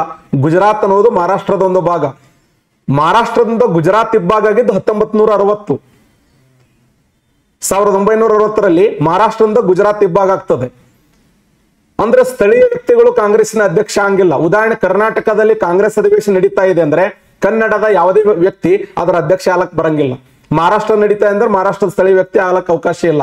ಆ ರೀತಿಯಾಗಿ ಬಾಲಗಂಗಾಧರ ತಿಲಕರನ್ನ ಅಧ್ಯಕ್ಷ ಸ್ಥಾನದಿಂದ ಹೊರಹಾಕುವ ಸಲುವಾಗಿನೇ ಅದು ಸೂರತ್ ಕಾಂಗ್ರೆಸ್ ಅಧಿವೇಶನ ಜರುಗುತ್ತದೆ. ಆ ಸಮಯದಲ್ಲಿ ಮಂದಗಾಮಿಗಳು ಹಾಗೂ ತೀವ್ರಗಾಮಿಗಳ ಮಧ್ಯದಲ್ಲಿ ಸಾಕಷ್ಟು ಪೈಪೋಟಿಗಳು, ಮಂದಗಾಮಿಗಳು ಹಾಗೂ ತೀವ್ರಗಾಮಿಗಳ ಮಧ್ಯದಲ್ಲಿ ಜಗಳ ಪ್ರಾರಂಭ ಆಗ್ತದೆ. ಕುರ್ಚಿಗಳ ತೂರಾಟ, ನಿನ್ನೆ ಹೇಳಿ ನಿಮಗೆ ಟಿಮ್ಗಳ ಹಾರಾಟ, ಸುರೇಂದ್ರನಾಥ್ ಬ್ಯಾನರ್ಜಿ ಹಾಗೂ ಫಿರೋಜ್ ಶಾ ಮೆಹ್ತಾ ಅವರ ಮೇಲೆ ಆ ಒಂದು ಕುರ್ಚಿಗಳನ್ನ ಹಾಗೂ ವಸ್ತುಗಳನ್ನ ಎಸೆದರು ಅಂತ ಹೇಳಿ ನಾವು ನೋಡ್ತೀವಿ. ಅಂತ ಸಮಯದಲ್ಲಿ ಮಂದಗಾಮಿಗಳು ತೀವ್ರಗಾಮಿಗಳು ಹೊರಗೆ ಬರ್ತಾರೆ. 1908ರಲ್ಲಿ ಬಾಲಗಂಗಾಧರ ತಿಲಕರ ಮೇಲೆ ಇಲ್ಲ ಸಲ್ಲದ ಕೇಸುಗಳನ್ನು ಹಾಕ್ತಾರೆ. ನಿಮ್ಗೆಲ್ಲ ಗೊತ್ತಿರಲಿ, ಅವ್ರ ಮೇಲೆ ಇಲ್ಲ ಸಲ್ಲದ ಕೇಸುಗಳನ್ನು ಹಾಕಿ ಉದ್ದೇಶಪೂರ್ವಕವಾಗಿ ಅವರನ್ನು ಜೈಲಿಗೆ ಹಾಕಬೇಕು ಅನ್ನುವಂಥದ್ದು. ಅದೇ ಸಮಯದಲ್ಲಿ ಅಲಿಪುರ್ ಬಾಂಬ್ ಪ್ರಕರಣ ನಡೆದಿರ್ತದ 1908 ಎಲ್ಲಿ ಪಶ್ಚಿಮ ಬಂಗಾಳ. ಆ ಪಶ್ಚಿಮ ಬಂಗಾಳದ ಅಲಿಪುರ್ ಬಾಂಬ್ ಪ್ರಕರಣದಲ್ಲಿ ಖುದಿರಾಮ್ ಬೋಸ್ ಹಾಗೂ ಪ್ರಫುಲ್ ಚೌಕಿಯ ಪರವಾಗಿ ಇವರು ತಮ್ಮ ಕೇಸರಿ ಪತ್ರಿಕೆಯಲ್ಲಿ ಬರೆದಿರ್ತಾರೆ. ಇದನ್ನೇ ದೊಡ್ಡ ಸುದ್ದಿಯನ್ನು ಮಾಡಿ ಬ್ರಿಟಿಷರು ಏನು ಮಾಡಿದಾರೆ ಅಂದ್ರೆ ಬಾಲಗಂಗಾಧರ ತಿಲಕರನ್ನ ಜೈಲಿಗೆ ಹಾಕಿದರು. ನೀವು ಪ್ರಫುಲ್ ಚೌಕಿ ಹಾಗೂ ಖುದಿರಾಮ್ ಬೋಸರ ಪರವಾಗಿ ಬರೆದ್ರಿ ಅಂತ ತಿಳ್ಕೊಂಡು ಅವರನ್ನು ಜೈಲಿಗೆ ಹಾಕ್ತಾರೆ. 1908ರಿಂದ 1914ರವರೆಗೆ ಸುಮಾರು 6 ವರ್ಷಗಳ ಕಾಲ ಬರ್ಮಾ ದೇಶದ ಮಾಂಡೇಲ್ ಅನ್ನುವಂಥ ಜೈಲಿಗೆ ಹಾಕಿದ್ರು. 1908ರಿಂದ 1914ರವರೆಗೆ 6 ವರ್ಷಗಳ ಕಾಲ ಬರ್ಮಾ ದೇಶದ ಮಾಂಡೇಲ್ ಜೈಲಿಗೆ ಹಾಕಿದಾಗ ಅವರಿಗೆ ಅತ್ಯಂತ ಕಠಿಣವಾಗಿರುವಂತ ಕ್ರಮಗಳನ್ನು ಕೈಗೊಳ್ಳುತ್ತಾರೆ. ಆದರೆ ಬಾಲಗಂಗಾಧರ ತಿಲಕರು ಅಂಜಂಗಿಲ್ಲ, ಅಳಕಂಗಿಲ್ಲ ಸ್ನೇಹಿತರೆ. ಅಲ್ಲಿ ಬಾಲಗಂಗಾಧರ ತಿಲಕರು ಒಂದು ಗ್ರಂಥವನ್ನೇ ಬರೆದ್ರು. ಯಾವ ಗ್ರಂಥ? ಗೀತ ರಹಸ್ಯ ಅನ್ನುವಂಥ ಗ್ರಂಥ. ಗೀತ ರಹಸ್ಯ ಎಂಬ ಗ್ರಂಥವನ್ನು ಬರೆದರು. ಗೀತ ರಹಸ್ಯ ಎಂಬ ಗ್ರಂಥವನ್ನು ಬರೆದಾಗ ಬ್ರಿಟಿಷರ್ ಏನ್ ಮಾಡ್ತಾರಂದ್ರೆ, ಒಂದು ವೇಳೆ ಈ ಗ್ರಂಥ ಏನಾದ್ರೂ ಬಿಡುಗಡೆ ಆದ್ರೆ ಇದು ನಮಗೆ ದಾಳಿ ಇದೆ, ಈ ಗ್ರಂಥದಿಂದ ನಮಗೆ ತೊಂದರೆ ಆಗ್ತಂತ ತಿಳ್ಕೊಂಡು ಆ ಗ್ರಂಥವನ್ನ ಬೆಂಕಿ ಹಚ್ಚುವಂತ ಪ್ರಯತ್ನವನ್ನು ಮಾಡಿದರು. ಸುಮಾರು 300ರಿಂದ 500 ಪುಟಗಳು ಸುಟ್ಟುವಂತ ಆ 300ರಿಂದ 500 ಪುಟಗಳನ್ನ ಕೇವಲ 8ರಿಂದ 10 ದಿನಗಳಲ್ಲಿ ಮತ್ತೆ ತಮ್ಮ ಕೈ ಬರಹಗಳ ಮೂಲಕ ಬರೆದವರು ಯಾರಂದ್ರೆ ಅದು ಬಾಲಗಂಗಾಧರ ತಿಲಕರು. ಇಂಥ ಬಾಲಗಂಗಾಧರ ತಿಲಕರು 1914ರಲ್ಲಿ ಜೈಲಿಂದ ಬಿಡುಗಡೆ ಆದರು. 1914ರಲ್ಲಿ ಬಾಲಗಂಗಾಧರ ತಿಲಕರು ಜೈಲಿಂದ ಬಿಡುಗಡೆ ಆದ ನಂತರ ಸುಮ್ಮನೆ ಕುಂದಿರಲಿಲ್ಲ. ಅವರು ಎಂತ ಹೋರಾಟವನ್ನು ಮಾಡಿದ್ರು ಅಂದ್ರೆ, ಏನು ಮೊದಲು ಹೋರಾಟ ಮಾಡ್ತಿರಲ್ಲ ಅದರ 10 ಪಟ್ಟು ಹೋರಾಟವನ್ನು ಹೆಚ್ಚಿಸ್ತಾರೆ. 1914ರಲ್ಲಿ ಅವರು ಜೈಲಿಂದ ಹೊರ ಬಂದ ನಂತರ ಮಹಾರಾಷ್ಟ್ರದಲ್ಲಿರುವಂತ ಮತ್ತೆ ಹೋರಾಟಗಾರರನ್ನ ಬಡದೆಬ್ಬಿಸಿದರು. 1916ರಲ್ಲಿ ಅವರು ಹೋಮ್ ರೂಲ್ ಚಳವಳಿಯನ್ನು ಆರಂಭ ಮಾಡಿದ್ರು. 1916ರಲ್ಲಿ ಹೋಮ್ ರೂಲ್, ಹೋಮ್ ಅಂದ್ರೆ ಮನೆ, ರೂಲ್ ಅಂದ್ರೆ ಆಡಳಿತ, ಮನೆ ಆಡಳಿತ ಅಂದ್ರೆ ಈ ಒಂದು ಹೋಮ್ ರೂಲ್ ಅನ್ನುವಂಥ ಪದವನ್ನು ಭಾರತ ದೇಶಕ್ಕೆ ಪರಿಚಯ ಮಾಡಿದವರು ಯಾರಂದ್ರೆ ಐರಿಷ್ ದೇಶದ ಮಹಿಳೆ ಅನಿ ಬೆಸೆಂಟ್. ಅನಿ ಬೆಸೆಂಟ್ರು ಥಿಯೋಸಾಫಿಕಲ್ ಸೊಸೈಟಿಯ ಮೂಲಕ ಭಾರತ ದೇಶದಲ್ಲಿ ಸೇವೆ ಮಾಡುವಾಗ ಬಾಲಗಂಗಾಧರ ತಿಲಕರು ಹೇಳ್ತಾರೆ, ನಾವು ಹೋರಾಟವನ್ನು ಮಾಡಬಾರದು. ಹಾಗಾದ್ರೆ ಐರಿಷ್ ದೇಶದ ಮಾದರಿಯಲ್ಲಿ ಭಾರತ ದೇಶದಲ್ಲಿ ಹೋಮ್ ರೂಲ್ ಚಳವಳಿಯನ್ನು ಆರಂಭ ಮಾಡ್ತಾರೆ. ಹೋಮ್ ರೂಲ್ 3 ಶಾಖೆಗಳು ಬರ್ತವೆ. ಕರ್ನಾಟಕದ ಧಾರವಾಡದಲ್ಲಿ ಗಂಗಾಧರ ದೇಶಪಾಂಡೆ, ಮಹಾರಾಷ್ಟ್ರದ ಪುಣೆಯಲ್ಲಿ ಬಾಲಗಂಗಾಧರ ತಿಲಕ್, ಮದ್ರಾಸ್ದ ಅಡಿಯಾರದಲ್ಲಿ ಅನಿ ಬೆಸೆಂಟ್. ಮದ್ರಾಸ್ದ ಅಡಿಯಾರದಲ್ಲಿ ಅನಿ ಬೆಸೆಂಟರ ನಾಯಕತ್ವದಲ್ಲಿ ಹೋಮ್ ರೂಲ್ ಚಳವಳಿ ಆರಂಭಗೊಂಡ್ರೆ ಕರ್ನಾಟಕದಲ್ಲಿ ಧಾರವಾಡದಲ್ಲಿ ಇದರ ಶಾಖೆ ಪ್ರಾರಂಭ ಆಯಿತು. ಧಾರವಾಡದ ನಾಯಕತ್ವ ವಹಿಸಿಕೊಂಡವರು ಗಂಗಾಧರ ದೇಶಪಾಂಡೆ ಅವರಾದರೆ ಮಹಾರಾಷ್ಟ್ರದ ಪುಣೆಯಲ್ಲಿ ಬಾಲಗಂಗಾಧರ ತಿಲಕರು ಹೋಮ್ ರೂಲ್ ಚಳವಳಿಯ ನಾಯಕತ್ವ ವಹಿಸಿಕೊಂಡು ಹೋರಾಟ ಮಾಡುವಾಗ ಸುಮ್ಮನೆ ಹೋರಾಟ ಮಾಡಲಿಲ್ಲ. ಅವರು ಒಂದು ಸ್ಟೇಟ್ಮೆಂಟ್ ಕೊಟ್ಟರು. ಏನು ಅಂದ್ರೆ 1916ರಲ್ಲಿ ಕಳ್ಳರು ಮನೆಗೆ ನುಗ್ಗಿದ್ದಾರೆ, ಕಳ್ಳರನ್ನ ಮನೆಯಿಂದ ಹೊರ ಹಾಕದಿದ್ರೆ ಬೆಂಕಿ ಹಾಕಿ ಸುಟ್ಟು ಬಿಡಿ ಅಂತ ಕರೆ ಕೊಟ್ಟರು. ನೋಡಿ ಎಂತ ಅದ್ಭುತವಾದ ಸ್ಟೇಟ್ಮೆಂಟ್.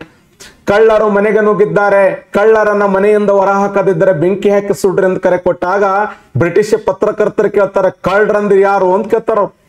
ಕಳ್ಳರಂದ್ರೆ ಯಾರಂದ್ರೆ ನೀವೇ ಕಳ್ರಲ್ಲೇ, ಕಳ್ಳರು ನೀವು, ಭಾರತ ದೇಶ ಅನ್ನೋದು ಮನೆ, ಬ್ರಿಟಿಷರೆಂಬ ಕಳ್ಳರು ಭಾರತ ದೇಶ ಎಂಬ ಮನೆಯನ್ನು ನುಗ್ಗಿದ್ದಾರೆ, ಅಂತ ಕಳ್ಳರನ್ನ ಮನೆಯಿಂದ ಹೊರ ಹಾಕ್ರಿ ಅಂತೇಳಿ ಹಾಕದಿದ್ರೆ ಆ ಮನೆಯನ್ನ ಮುಚ್ಚಿ, ಬಾಗಿಲುಗಳನ್ನು ಮುಚ್ಚಿ ಅವರನ್ನು ಸುಟ್ಟು ಬಿಡಿ ಅಂತ ಕರೆ ಕೊಟ್ಟವರು ಯಾರಂದ್ರೆ ಅದು ಬಾಲಗಂಗಾಧರ ತಿಲಕ್. ಅಂತ ಒಂದು ಶಕ್ತಿಯುತವಾಗಿರುವಂತ ಮಾತುಗಳಿಂದ ಪ್ರೇರಣೆಯಾದವರು ತಿಲಕರು. ಇಂಥ ತಿಲಕರು 1916 ಉತ್ತರ ಪ್ರದೇಶದ ಲಕ್ನೋ ಕಾಂಗ್ರೆಸ್ ಅಧಿವೇಶನದ ಅಧ್ಯಕ್ಷರಾಗ್ತೀರಿ ಅಂತ ಕೇಳ್ತಾರ ಅವರು. ಆಗ್ರಿ ಅಂತ ಅವ್ರಂದ್ರು, ನನಗೆ ಅಧ್ಯಕ್ಷಗಿರಿ ಬೇಕಾಗಿಲ್ಲ, ನನಗೆ ಲೀಡರ್ಶಿಪ್ ಕ್ವಾಲಿಟಿ ಬೇಕಾಗಿರಲ್ಲ, ನನಗೆ ನನ್ನ ದೇಶದ ವ್ಯಕ್ತಿಗಳು ದೇಶಕ್ಕಾಗಿ ಹೋರಾಟ ಮಾಡಬೇಕು, ಪ್ರತಿಯೊಂದು ಮನೆಗಳಲ್ಲಿ, ಪ್ರತಿಯೊಂದು ಕುಟುಂಬಗಳಲ್ಲಿ ನಮ್ಮ ದೇಶ ಭಕ್ತರು ಹುಟ್ಟಬೇಕು, ದೇಶಕ್ಕಾಗಿ ಹೋರಾಟ ಮಾಡಬೇಕು ಅಂತ ಹೇಳಿ ಒಂದು ಮಾತು ಹೇಳ್ತಾರೆ. ಉತ್ತರ ಪ್ರದೇಶದ ಲಕ್ನೋ ಕಾಂಗ್ರೆಸ್ ಅಧಿವೇಶನದಲ್ಲಿ, Swaraj is my birth right, I shall have it. ಸ್ವರಾಜ್ಯವೇ ನನ್ನ ಜನ್ಮ ಸಿದ್ಧ ಹಕ್ಕು, ಅದನ್ನ ಪಡೆದೇ ತಿರುತ್ತೇನೆ. ಕ್ವಶನ್ ಆಗಿದೆ.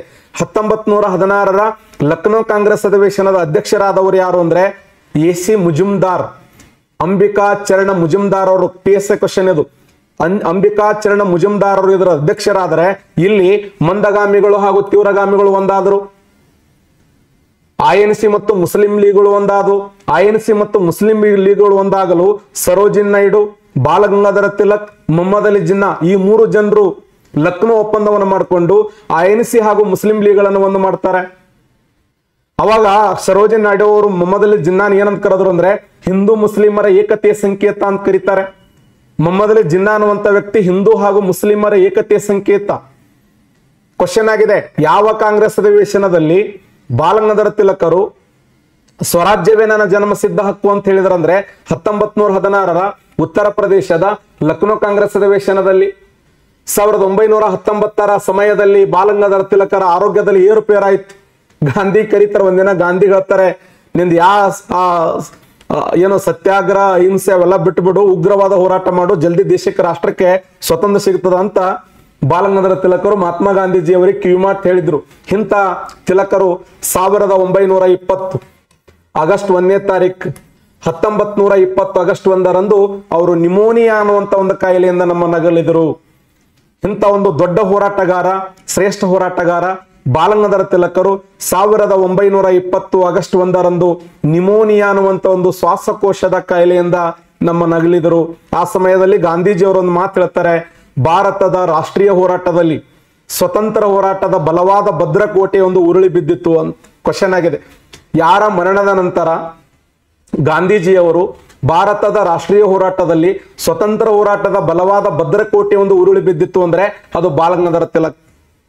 ಇಂಥ ಬಾಲಗಂಗಾಧರ ತಿಲಕರು ಮರಣ ಅಪ್ಪಿದ ದಿನನೇ ನಮ್ಮ ದೇಶದಲ್ಲಿ ಒಂದು ಹೋರಾಟ ಆರಂಭ ಆಗಿತ್ತು. ಆ ಹೋರಾಟ ಯಾವುದು ಅಂದ್ರೆ ಅಸಹಕಾರ ಚಳವಳಿ. ಕ್ವಶನ್ ಆಗಿದೆ, 1920 ಆಗಸ್ಟ್ 1ರಂದು ಮಹಾರಾಷ್ಟ್ರದ ನಾಗ್ಪುರ ಕಾಂಗ್ರೆಸ್ ಅಧಿವೇಶನದ ಮೂಲಕ ಭಾರತದಲ್ಲಿ ಅಸಹಕಾರ ಚಳವಳಿ ಆರಂಭಗೊಂಡಾಗ ಅಂದು ನಮ್ಮ ನಗಲಿದ ನಾಯಕ ಯಾರಂದ್ರೆ ಬಾಲಗಂಗಾಧರ ತಿಲಕ್. ಇಂಥ ಬಾಲಗಂಗಾಧರ ತಿಲಕರ ಶಕ್ತಿಯನ್ನು ಪ್ರದರ್ಶನ ಮಾಡುವ ಸಲುವಾಗಿ ಗಾಂಧಿ ಒಂದು ಯಕ್ಷ ಪ್ರಶ್ನೆ ಮಾಡಿದ್ರು. ಏನು ಅಂದ್ರೆ ತಿಲಕರ ಹೆಸರಿನಲ್ಲಿ ತಿಲಕ ನಿಧಿಯನ್ನು ಆರಂಭ ಮಾಡ್ತಾರೆ.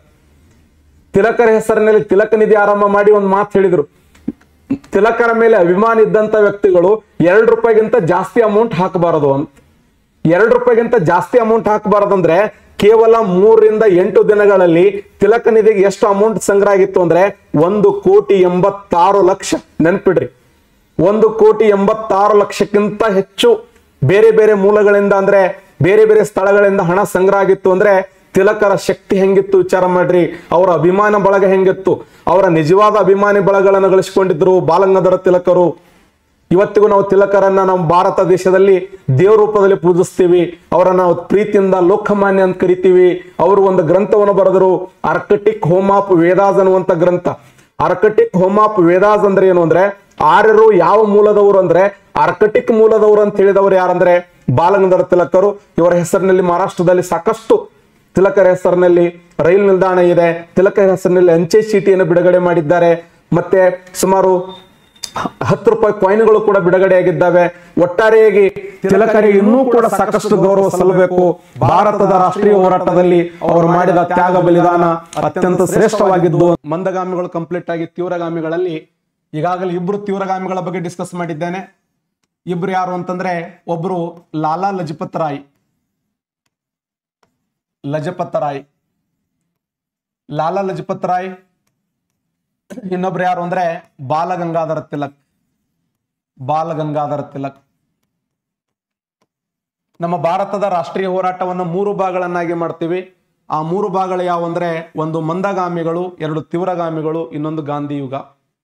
ಮಂದಗಾಮಿಗಳು 1885ರಿಂದ 1905ರವರೆಗೆ ಮಂದಗಾಮಿಗಳು, 1905ರಿಂದ 1919ರವರೆಗೆ ತೀವ್ರಗಾಮಿಗಳು, 1919ರಿಂದ 1947ರವರೆಗೆ ಅದನ್ನ ಗಾಂಧಿ ಯುಗ ಅಂತ ಹೇಳಿ ಅಧ್ಯಯನ ಮಾಡ್ತೀವಿ. ತೀವ್ರಗಾಮಿಗಳು ಈಗಾಗಲೇ ಇದ್ರ ಬಗ್ಗೆ ಡಿಸ್ಕಸ್ ಮಾಡಿದ್ದೇನೆ ನಾನು. ತೀವ್ರಗಾಮಿಗಳು ಯಾಕೆ ಅವರು ಮಂದಗಾಮಿಗಳಿಂದ ಹೊರಗಡೆ ಬಂದರು, ಹಲವಾರು ಘಟನೆಗಳು ಅವರ ಮೇಲೆ ಪ್ರಭಾವ ಬೀರುತ್ತವೆ. 1895ರಲ್ಲಿ ಇಥೋಪಿಯಾ ಅನ್ನುವಂಥ ದೇಶ ಇಟಲಿ ದೇಶವನ್ನು ಸೋಲಿಸ್ತದೆ. ಇಥೋಪಿಯಾ ಎಂಬ ದೇಶ ಇಟಲಿ ದೇಶವನ್ನು ಸೋಲಿಸುವುದಾದರೆ ನಾವ್ಯಾಕೆ ಬ್ರಿಟಿಷರನ್ನು ಸೋಲಿಸಬಾರದು? ತೀವ್ರಗಾಮಿಗಳ ವಿಚಾರ. 1905ರಲ್ಲಿ ಜಪಾನ್ ದೇಶ ರಷ್ಯಾ ದೇಶವನ್ನು ಸೋಲಿಸ್ತದೆ. 1905ರಲ್ಲಿ ಚಿಕ್ಕದಾಗಿರುವಂತ ಜಪಾನ್ ದೇಶ ಬೃಹತ್ ಪ್ರಮಾಣದ ರಷ್ಯಾ ದೇಶವನ್ನು ಸೋಲಿಸ್ತದೆ ಅನ್ನೋದಾದ್ರೆ ನಾವ್ಯಾಕೆ ಸೋಲಿಸಬಾರದು? ಒಂದು ಸಣ್ಣ ಜಪಾನ್ ದೇಶ. ರಷ್ಯಾ ಎಷ್ಟು ಗೊತ್ತಾ? ಇವತ್ತೇ 176 ಲಕ್ಷ ಇದೆ. ಇವತ್ತು ಪ್ರೆಸೆಂಟ್. ಅವತ್ತು ಇದಕ್ಕಿಂತ ದೊಡ್ಡದಿತ್ತು ರಷ್ಯಾ ದೇಶ.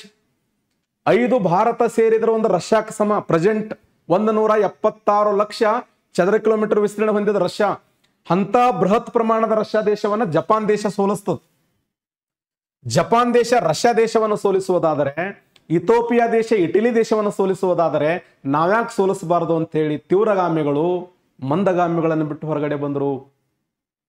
1905 ಅಕ್ಟೋಬರ್ 16ರಂದು ಲಾರ್ಡ್ ಕರ್ಜನ್ ಉದ್ದೇಶಪೂರ್ವಕವಾಗಿ ಪಶ್ಚಿಮ ಬಂಗಾಳ ಹಾಗೂ ಪೂರ್ವ ಬಂಗಾಳಗಳಂತೆ ವಿಭಾಗ ಮಾಡ್ತಾನೆ. ಪಶ್ಚಿಮ ಬಂಗಾಳದಲ್ಲಿ ಹಿಂದೂಗಳು, ಪೂರ್ವ ಬಂಗಾಳದಲ್ಲಿ ಮುಸಲ್ಮಾನರು. ಇಲ್ಲ, ನಾ ಭಾರತ ದೇಶಕ್ಕೆ ಶ್ರೇಷ್ಠ ಆಡಳಿತ ಕೊಡಬೇಕು, ಶ್ರೇಷ್ಠ ಆಡಳಿತವನ್ನು ನೀಡಬೇಕು ಅನ್ನುವಂಥ ಉದ್ದೇಶಕ್ಕಾಗಿ ಆತ 1905 ಅಕ್ಟೋಬರ್ 16ರಂದು ಹಿಂದೂ ಮುಸಲ್ಮಾನರ ಮಧ್ಯದಲ್ಲಿ ಕೋಮು ಗಲಭೆಯನ್ನು ಬೆತ್ತಬೇಕು ಅಂತ ಹೇಳಿ ಆತೇನು ವಿಭಾಗ ಮಾಡಿದ್ನಲ್ಲ, ಅದರ ವಿರುದ್ಧ ಮಂದಗಾಮಿಗಳು ಅಷ್ಟೊಂದು ವ್ಯವಸ್ಥಿತವಾದ ಹೋರಾಟವನ್ನ ಮಾಡಲಿಲ್ಲ. ವಂಗಭಂಗ ಚಳವಳಿ ಮಾಡಿದ್ರು. ಅದು ಕೇವಲ ಪಶ್ಚಿಮ ಬಂಗಾಳಕ್ಕೆ ಮಾತ್ರ ಸೀಮಿತ ಅಂದರು. ಪಶ್ಚಿಮ ಬಂಗಾಳ ಬಿಟ್ಟು ದೇಶದ ಬೇರೆ ಭಾಗದಲ್ಲಿ ಹೋರಾಟ ಮಾಡಬಾರದು ಅಂತ ಹೇಳಿ ಮಂದಗಾಮಿಗಳು ನಿರ್ಬಂಧನೆ ಹಾಕಿದ್ರು. ಇದನ್ನು ತೀವ್ರಗಾಮಿಗಳು ಸಹಿಸಲಿಲ್ಲ. 1906ರಲ್ಲಿ ಕಲ್ಕತ್ತಾದಲ್ಲಿ ದಾದಾಬಾಯಿ ನವರೋಜಿ ಅವರು ಸ್ವರಾಜ್ಯ ಎಂಬ ಪದವನ್ನು ಬಳಕೆ ಮಾಡಿದರು. 1907 ಸೂರತ್ ಕಾಂಗ್ರೆಸ್ ಅಧಿವೇಶನದಲ್ಲಿ ತೀವ್ರಗಾಮಿಗಳು ಮಂದಗಾಮಿಗಳಿಗೆ ಪ್ರಶ್ನೆ ಮಾಡ್ತಾರೆ. ಏನು ಪ್ರಶ್ನೆ ಮಾಡಿದ್ರು? ಸ್ವರಾಜ್ಯ ಎಂಬ ಪದದ ಮೀನಿಂಗ್ ಹೇಳ್ರಿ ನಮಗೆ. ಬಂಗಾಳದ ವಿಭಜನೆ ಕೇವಲ ಬಂಗಾಳಕ್ಕೆ ಯಾಕೆ ಸೀಮಿತ ಮಾಡಿದ್ದೀರಿ? ಇದು ದೇಶಾದ್ಯಂತ ಹೋರಾಟ ನಡೀಲಿ, ರಾಷ್ಟ್ರದ ಮೂಲೆಗಳಲ್ಲಿ ಹೋರಾಟ ನಡಿಬೇಕು. ಕೇವಲ ಬಂಗಾಳಕ್ಕೆ ಮಾತ್ರ ಸೀಮಿತ ಆದ್ರೆ ಇದರ ವಿರುದ್ಧ ನಾವು ಹೋರಾಟ ಮಾಡ್ತೀವಿ. ಅಷ್ಟೇ ಅಲ್ಲ, ಬಾಲಗಂಗಾಧರ ತಿಲಕರಿಗೆ ಭಾಷಣ ಮಾಡ್ಲಿಕ್ಕೆ ಅವಕಾಶ ಕೊಡ್ರಿ ಅಂತ ತಿಳ್ಕೊಂಡು ತೀವ್ರಗಾಮಿಗಳು ಮಂದಗಾಮಿಗಳ ವಿರುದ್ಧ ಹೋರಾಟಕ್ಕೆ ನಿಂತರು. ನಿಮ್ಗೆಲ್ಲ ಗೊತ್ತದೆ, ಕುರ್ಚಿಗಳ ತೂರಾಟ, ಮೆಟ್ಟಗಳ ಹಾರಾಟ. ಸುರೇಂದ್ರನಾಥ್ ಬ್ಯಾನರ್ಜಿ ಹಾಗೂ ಫಿರೋಜ್ ಶಾ ಮೆಹ್ತಾ ಅವರ ಮೇಲೆ ಅನಾಮಿಕ ವ್ಯಕ್ತಿಗಳು ಚಪ್ಪಲಿಗಳನ್ನು ಎಸೆತಾರೆ. ಅಲ್ಲಿ ಮಂದಗಾಮಿಗಳು ಹಾಗೂ ತೀವ್ರಗಾಮಿಗಳು ಇಬ್ಬಾಗ ಆದರೂ ಅದಕ್ಕೆ ನಾವು ಸೂರತ್ ಮಹಾ ಬಿಕ್ಕಟ್ಟು ಅಂತ ಕರಿತೀವಿ. ಸೂರತ್ ಅಧಿವೇಶನ ಒಡೆದು ಹೋಗ್ಬಿಡುತ್ತೆ. 1907ರಲ್ಲಿ ಮಂದಗಾಮಿಗಳು ತೀವ್ರಗಾಮಿಗಳು ಇಬ್ಬಾಗ ಆಗಿದ್ದು 1916ರಲ್ಲಿ ಒಂದಾದರು. 1916 ಉತ್ತರ ಪ್ರದೇಶದ ಲಕ್ನೋ ಕಾಂಗ್ರೆಸ್ ಅಧಿವೇಶನ, ಎಸಿ ಮುಜುಮ್ದಾರ್ ಅಂತ ಕರಿತೀವಿ, ಅಂಬಿಕಾಚರಣ ಮುಜುಮ್ದಾರ್ ಅವರ ಅಧ್ಯಕ್ಷತೆಯಲ್ಲಿ ಬಾಲಗಂಗಾಧರ ತಿಲಕ್, ಸುರೇಂದ್ರನ ಯಾರು ಸರೋಜಿನ್ ನಾಯ್ಡು, ಮೊಹಮ್ಮದ್ ಅಲಿ ಜಿನ್ನಾ ಇವರೆಲ್ಲ ಕೂಡ್ಕೊಂಡು ಹಿಂದೂ ಮುಸಲ್ಮಾನರನ್ನು ಒಂದು ಮಾಡಬೇಕು ಅಂತ ಹೇಳಿ ಮುಸ್ಲಿಂ ಲೀಗ ಮತ್ತು INCಗಳನ್ನು ಒಂದು ಮಾಡಿದ್ರು, ಮಂದಗಾಮಿಗಳು ಮತ್ತು ತೀವ್ರಗಾಮಿಗಳನ್ನು ಒಂದು ಮಾಡಿದ್ರು ಅಂತ ಹೇಳಿ ನಾವು ಇತಿಹಾಸದ ಪುಟದಲ್ಲಿ ಓದ್ತೀವಲ್ಲ. ಹಾಗಾದ್ರೆ ಲಾಲ ಲಜಪತ್ ರಾಯರ ಇತಿಹಾಸವನ್ನು ಈಗಾಗಲೇ ಕಳೆದ ಕ್ಲಾಸ್ನಲ್ಲಿ ನೋಡಿದ್ದೇವೆ. ಬಾಲಗಂಗಾಧರ ತಿಲಕರ ಬಗ್ಗೆ ನೋಡಿದ್ದೇವೆ. ಇನ್ನೊಬ್ಬ ಮಹಾನ್ ವ್ಯಕ್ತಿ ಯಾರು ಅಂತಂದ್ರೆ ಬಿಪಿನ್ ಚಂದ್ರ ಪಾಲ್. ಬಿಪಿನ್ ಚಂದ್ರ ಪಾಲ್ ಯಾರು ಇವರು? ಬಿಪಿನ್ ಚಂದ್ರ ಪಾಲ್ ಇವರನ್ನ ಬಂಗಾಳದ ರಾಷ್ಟ್ರೀಯ ಚಳವಳಿಯ ಪಿತಾಮಹ ಅಂತ ಕರೀತಾರೆ. ಬಂಗಾಳದ ರಾಷ್ಟ್ರೀಯ ಪ್ರವಾದಿ, ಬಂಗಾಳದ ರಾಷ್ಟ್ರೀಯ ಪ್ರವಾದಿ. ಯಾರನ್ನು ಬಂಗಾಳದ ರಾಷ್ಟ್ರೀಯ ಪ್ರವಾದಿ ಎಂದು ಕರೆಯುತ್ತಾರಂದ್ರೆ ಬಿಪಿನ್ ಚಂದ್ರ ಪಾಲ್. ಈ ಬಿಪಿನ್ ಚಂದ್ರ ಪಾಲರನ್ನ ಬಂಗಾಳದ ರಾಷ್ಟ್ರೀಯ ಚಳವಳಿಯ ಪಿತಾಮಹ, ಬಂಗಾಳದ ರಾಷ್ಟ್ರೀಯ ಪ್ರವಾದಿ ಅಂತ ಕರೆದ್ರೆ ಅಷ್ಟೇ ಅಲ್ಲ, ಇವರನ್ನ ಕ್ರಾಂತಿಕಾರಿ ಚಿಂತನೆಗಳ ಪಿತಾಮಹ ಅಂತ ಕರೀತಾರೆ. ಕ್ರಾಂತಿಕಾರಿ ಚಿಂತನೆಗಳ ಪಿತಾಮಹ. ಯಾರನ್ನು ಭಾರತದ ಕ್ರಾಂತಿಕಾರಿ ಚಿಂತನೆಗಳ ಪಿತಾಮಹ ಎಂದು ಕರೆಯುತ್ತಾರಂದ್ರೆ ಬಿಪಿನ್ ಚಂದ್ರ ಪಾಲ್. ಯಾಕೆ?